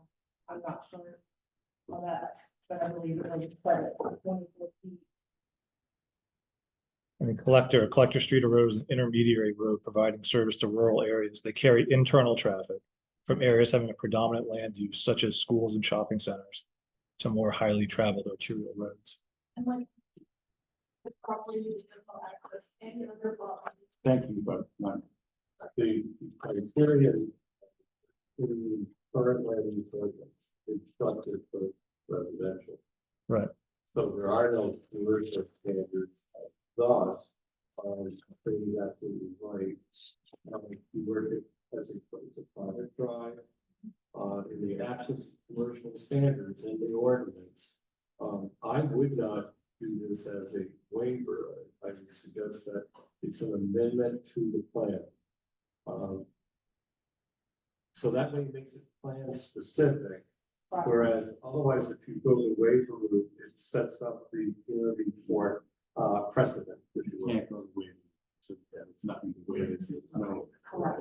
Brian, do you understand that? No. I mean, you don't agree with it. Looking to clarify. Do you have any more questions for Tom? Tom? Do you feel like we? Brian, let me ask you, did I clarify that enough, or do you need further discussion on it? Yeah, I think it's just the complete inconsistencies of our zoning code. Always concise. It's true in all of this ordinances, you can't address everything. I think what we're discovering now, thank you, Tom, that we need to start thinking more about commercial standards as part of that, but that's. Thank another- you. Thank you very much. Would, Right. with the modification, I'm interested in potentially including the reference to the turnaround there. If we're in this modification, since it's not really on the diagram, I'm interested to have reference to the turnaround. It's in not only saying that, you know, Chief Peter can work with them on the entrance ways and. So we're turning around anything over 800 feet driveway, a turnaround is, required. Is that, It's in ordinance. is that for a through driveway? Where it's continued? I can't. I think what Orion's asking is the, excuse me for, No, go ahead. that in your consultation with Estabrook, that the aforementioned turnaround with a transformer for CMP access to be included. And you'll agree that it's gonna be there, it'll be recorded, it's already in process. Okay, but we would need that, yeah, please. It's on. It's not, like, isn't it right there? Yeah. Okay. I think it's right here. We'll point that. Good, right. It's very tiny right now. Kind of hard to see from here. Any other questions? We have one from Smell. So, what I would like to do as far as the conditions, if Chief Peters could define exactly what you're looking for of the opening, the guardrail, and you give us a width as a 15, what's your preference there? We'll put that in as a condition. How wide did you say the doors were from? Well, it's a typical man door, so, I'm not exactly sure what the access door is, but meets like safety. Where's the at? Right here in the local access. Yes. You want to- Do we need the exact definition, or can we say that as long as it meets Chief Peters, you know, approval? Okay. Well, this still has to be approved by the town Yeah. through the planning process and the permit process for the building permit. 36-inch door, 48-inch door. No, I don't know, honestly. I want to say 36. But we have to clarify again, the life safety plan is not formally been submitted to the town. This is a draft. You know, to show where the doors, and that's where the greenhouse is being constructed, so it's pretty. Right. So I would say that opening for the door was 10 feet. I think the issue you have there is that you've got posts, so we're gonna need to work with you to identify where the posts are and protect those posts from, you know, because if that gets hit by a snowplow or whatnot, you could have, you know, an issue with bending greenhouse, breaking glass, catastrophic heat failure, so on. So, you know, it would seem to me that as long as the space was almost as big as the door, or if we had to go further, you know, where the post is, we would use.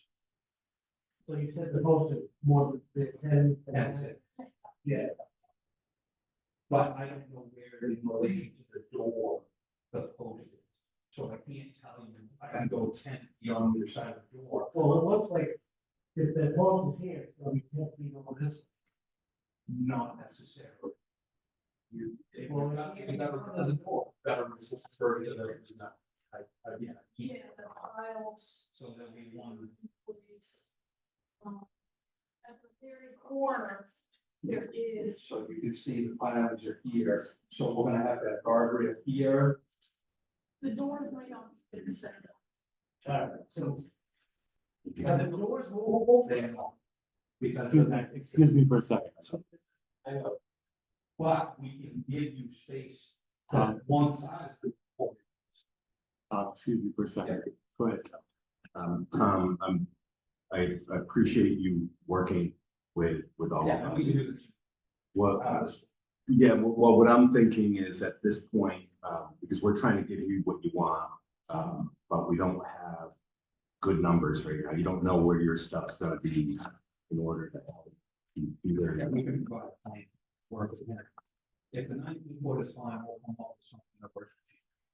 I'm suggesting that we table this until you come up with a plan where you know your footings are gonna be, and that he can have his opening and everything is on the plan and Well, then we still have, if the 90-foot road's fine, we will work with, the town planner and code enforcement and fire chief to make that guardrail the best it can possibly do with as much access. So, I mean, even if that is opportunities to break that guardrail in other spots where you can saw where the door isn't, hold that off. I mean, we'll work with the fire chief to maximize the space situation. You just need to protect the green spots. understood. So, I mean, Yeah, well, we're asking for approval is. yeah, the other piece will be part of the, building permit and whatnot that we need to do with that. But part of the approval is in part with helping Chief Peters safely take care of any emergency situation. So isn't this part of it? We're granting you the 19-foot road width. Pending, Pending. guardrail. So is there a time crunch if we table this and have you come back another day? Well, we're looking to submit this building permit. I mean, greenhouses start to come overseas, where we can't really go to another one meeting. Because basically the greenhouse is gonna land in August. We're gonna set up construction. Right. So, I'm kind of under the gun. We would have done it here sooner if we could have, but this is the first available. So, I mean, I think if you want to say you work with the town staff to, come up with those lines that meet the code enforcement officer and fire chief and town planner. And I think that should suffice would be my. That's not typically the way that we run it, but I'm willing to talk about it for a few minutes. Sure. Can I just ask Tom if he knows? Yeah. So. Right, that was my next question. I was gonna ask Chief Peters how comfortable he felt, sorry. As well as Tom, because so normally the way we operate, is we have everything on the map, on the plans, we're approving everything exactly how it's written. So having things not quite, a little loosey-goosey is not the typical way that we operate. So. We have a problem. I have a quick question about the posts. The posts are 10.5 feet wide. Are they for holding up the vent? Is that the idea? It's for the mechanism for the vent. Is it possible under a specific part of the thing, you could have stronger posts and reinforcement around the door that is 20 feet instead of 10 feet, so then we wouldn't have to worry as much about that specific entrance. It's already built.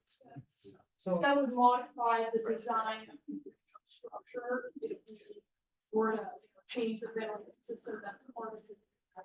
Okay, I'm gonna try to get a little bit more order here. Yes, Mr. Mellon, good question.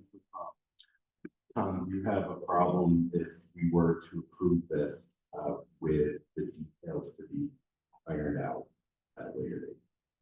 I do not. One of the things that we are trying to do is to make the site plan review process even smoother for the planning board by doing staff review internally first and then submitting all of our findings to the board. So I'd like to suggest that this is step one to forming that sort of internal staff review. And if the chief and CEO are agreeable to that, I think that in this particular situation, we could handle it. And that's the direction we're heading in, provide much more written staff support. Because the building permit, you stand up, the building permit would not be granted without proof from the fire chief. So you're just really approving a amendment to the 19-foot road, and you'll have another crack at Mr. Estabrook if he doesn't fulfill his agreement. Right, so you'll just deny, won't get a building permit, and then you'll be, then I'll have a big building without. Jeff will be looking at that building permit and all the design you agree with that, Chief? Yes. And you comfortable with that, Ginny? Absolutely. Tom, are you comfortable with that? Yep, but it's still planning board. Correct. And I'm comfortable with that. First rules comfortable with that. So you need to make a motion. Yeah. I would try and, you don't want to try and keep this simple, so what I'm thinking is, like to make a motion to approve the site plan as amended, and instead of discussing road lengths, just refer to the site plan C dash 102, is that the correct plan? With a 19-foot road, instead of going through and listing all the changes. Yeah. This was the plan that we submitted to the planning board originally, and it's one of both were provided in the letter. Right. So you Where were, we know that there's. 19 foot. Not So can you repeat your, I will. So I move that the planning board approve the amended site plan labeled C-103 on the condition that there is an opening in the guardrail adjacent to the main door. And one-way traffic. Well, that's all. So one-way traffic's on there as well. anyone second that? Just to get it second. Also, and move second that the planning board amend site plan. C-103, C-102. C-102 to modify the road 24 to 19 with the condition that the door has a 10-foot access. No. Excuse me. No, because that's what Chief Peters. Right. So you're asking just to amend the road Right, with no condition, with, because the conditions will come up. yeah, sure. Is there a second to Mr. Mellon's motion that amends site plan 1 C-102?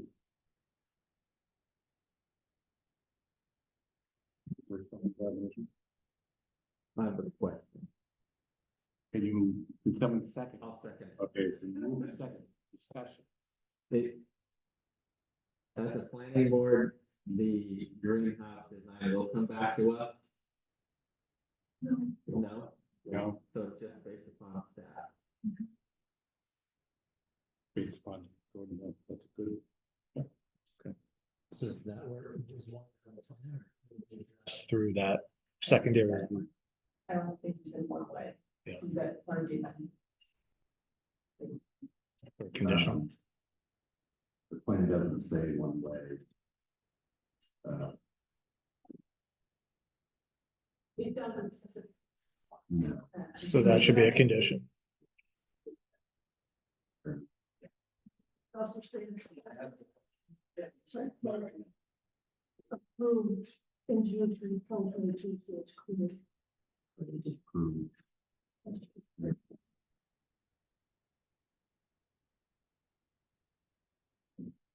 Easy about that, I think. Require to.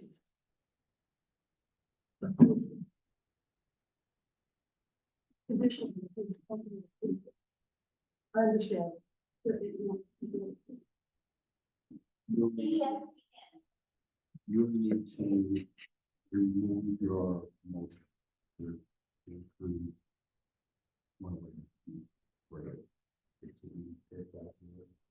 do. I think that. You're on again. that I move that we vote to approve the amended site plan for the Estabrook site plan from June 2022 to include the change to a 19-foot roadway, a 19-foot one-way roadway, as written on Plan C-102. Is there a second to that motion?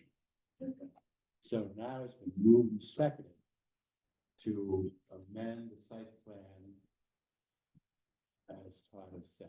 Is there discussion on this one?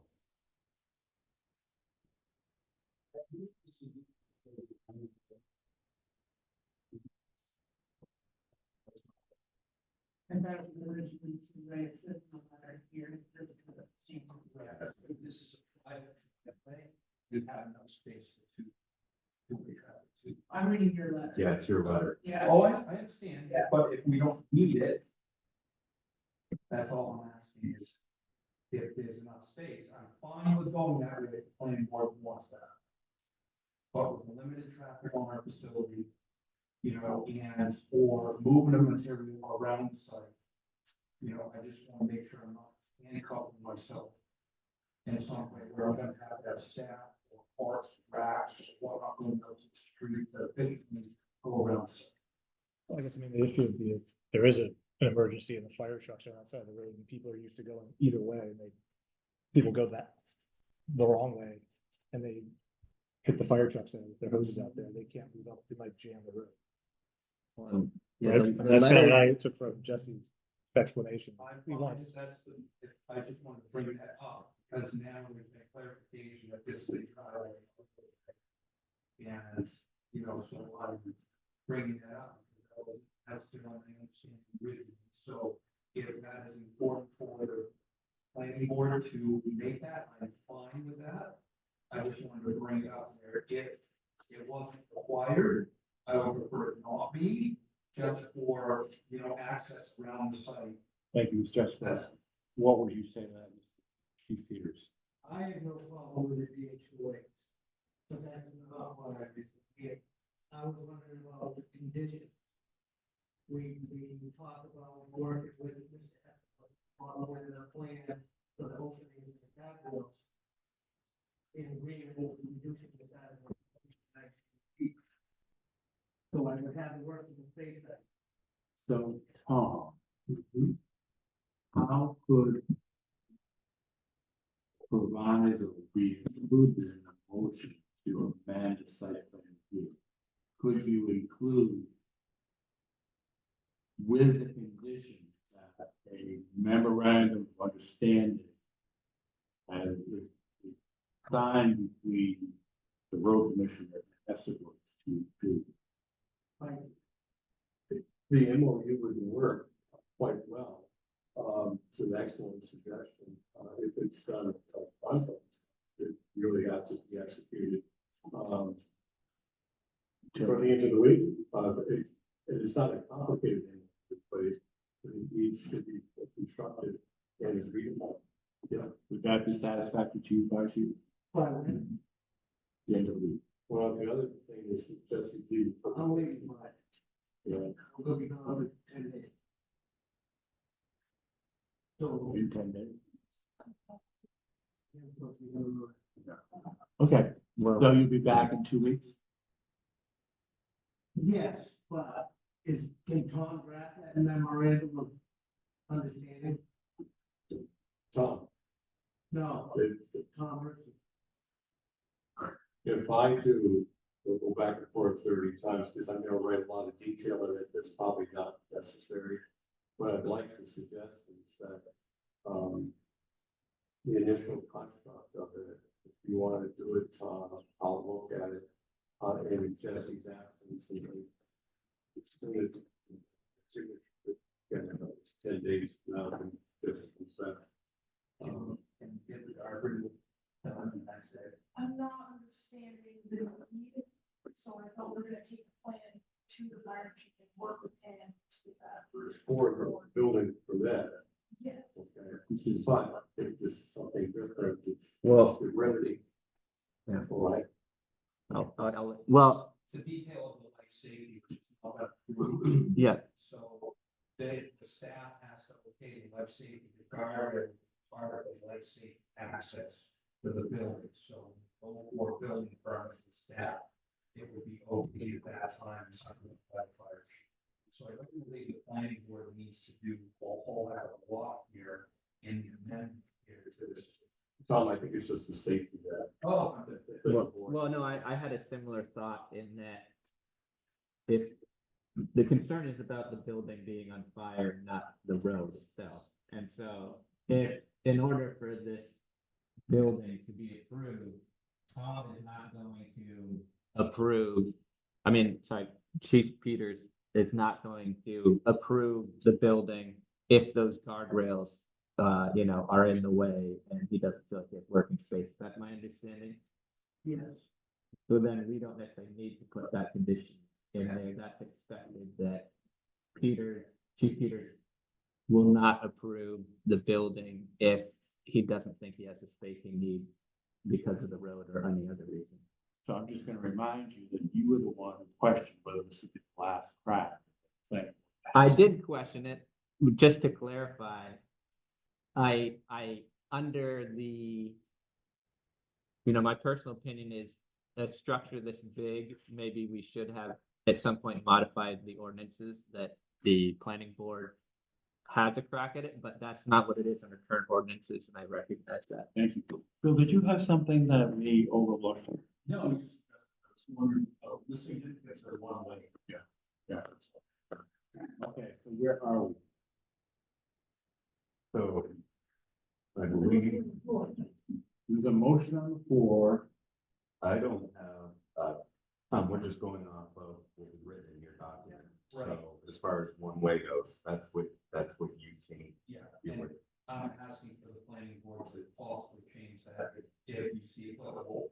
Due to the fact that now I understand that it's, a driveway and that there is enough space to be traffic. And so that's, I don't, you guys make the choice on how to do it. Chief Peters doesn't have a problem with that. I don't have a problem with removing that from.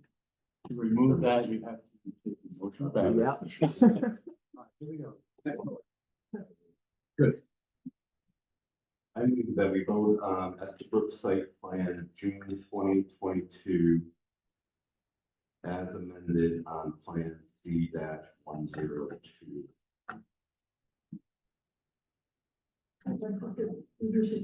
Reducing the road from 24.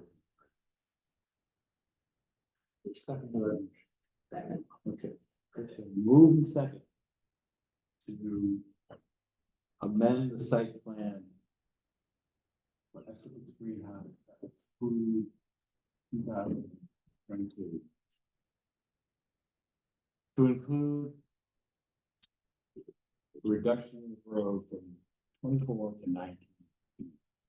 Is there any further discussion? Seeing none, I'll ask for a voice vote. Yes. Yes. Yes. Yes. You have your amendment. So, sorry, Tom, before you, leave, you will come up with a memorandum and to go to my Tom, our Tom. Yeah, there's a full life safety plan, stamp plans, all of that is being submitted, right away. So we are doing some adjustments to that life safety. Staff to bring it up to the code and make sure we have. All right, next item on the agenda is new business, very new business. Next item is the planner update, Tom. Okay, just a couple quick updates, our water capacity consultants for the town today, they were back with, selection of Brian. Commissioner, making good progress, good progress. We also have very active, covered, state going, down over, that's well.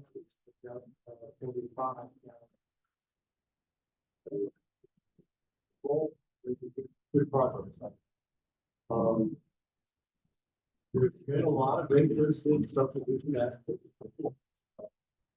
Just say generally, that there's interest both in the conservation subdivision ordinance to potential applicants, looking to invest in very large pieces of real estate, North Pollock. And, there's also 2 or 3 subdivision amendments. One which will be forthcoming, next month. This, Littlefield, small amendment. Which is very simple. That'll be forthcoming. Okay, and you are going to provide the board with a pre-meeting update package. Thank you, Chris. Yes. So, Tom, you submitted a 2024 planning board meeting dates and submission deadline. Your thought was that you wanted to consensus that we want to be there. Is that- On 2 things, for the remaining 5 months of this year, Marcia has sort of programmed out new applications and ones already in progress. It's important to determine, make sure that, there's no conflicting vacation schedules to make sure we have a forum. That discussion should probably happen now because we do have forthcoming applicants. So in fairness to the public. So, to your best knowledge, is there any problem with the calendar that we have in front of you? I don't have one of those. We do have.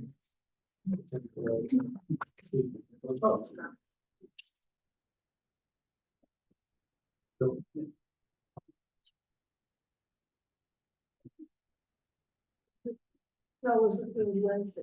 Always a good- November 16th.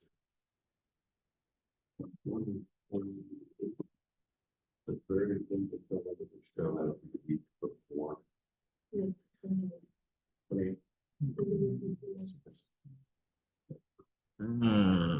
December,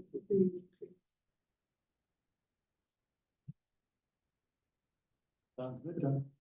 Okay. October might be potentially a problem for me, but I'm only one member, so you don't necessarily change it. Well. Okay. So as we get closer, let's say in September, if those 2 members are absent, then I think we have 4. So I just want to be able to notify our applicants and people if the meeting has to share.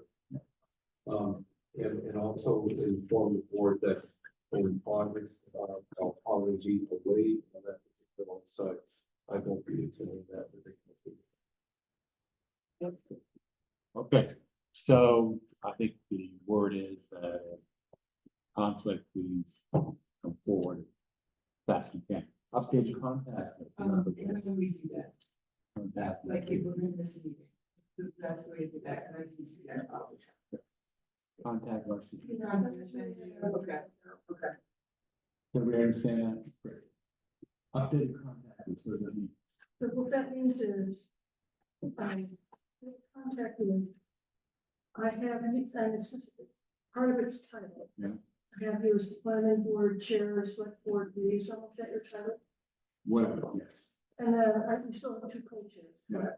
do. And then, you have paperwork to sign in Mercedes. Yeah, there are. They're always Uh, And so at this point, we are not looking for an alternate. After, We're always looking for an alternate. okay, so we're just an alternate. I'm gonna take Forrest off this. Yes, please. And that's all, that's all we. Perfect. There will be an alternate. At next. And- So- Just picking up on that last, so North Star is, Mark? Any thoughts about the contact list? Here we have a section here, for communications, that we covered that, but is there any other communications? Is there any further discussion about? Yeah, I would like to apologize to planning board member Mercedes for not respecting individuality and accent is getting your name wrong earlier in this meeting. And you accept this apology, right? No. You don't have to. Tabling the conservation subdivision checklist that's over. Thank you. I'm sorry. I missed it. Yeah. Okay, so next month, agenda. In terms of the agenda, it looks like a much lighter agenda. Right now, it appears that, Mrs. Littlefield is, that's everything in order, state her fee. Got a surveyor that has prepared the amendment. Great. We're ready to roll. Great. So, thing in order right now is a motion to adjourn. Second. Okay, it's not going to be voiceful. Thank you very much. Ladies and anyone. Thank you, board. Can you do your magic? I will do my best. I would get something having to the, Stop recording. yeah. So, for you, for you.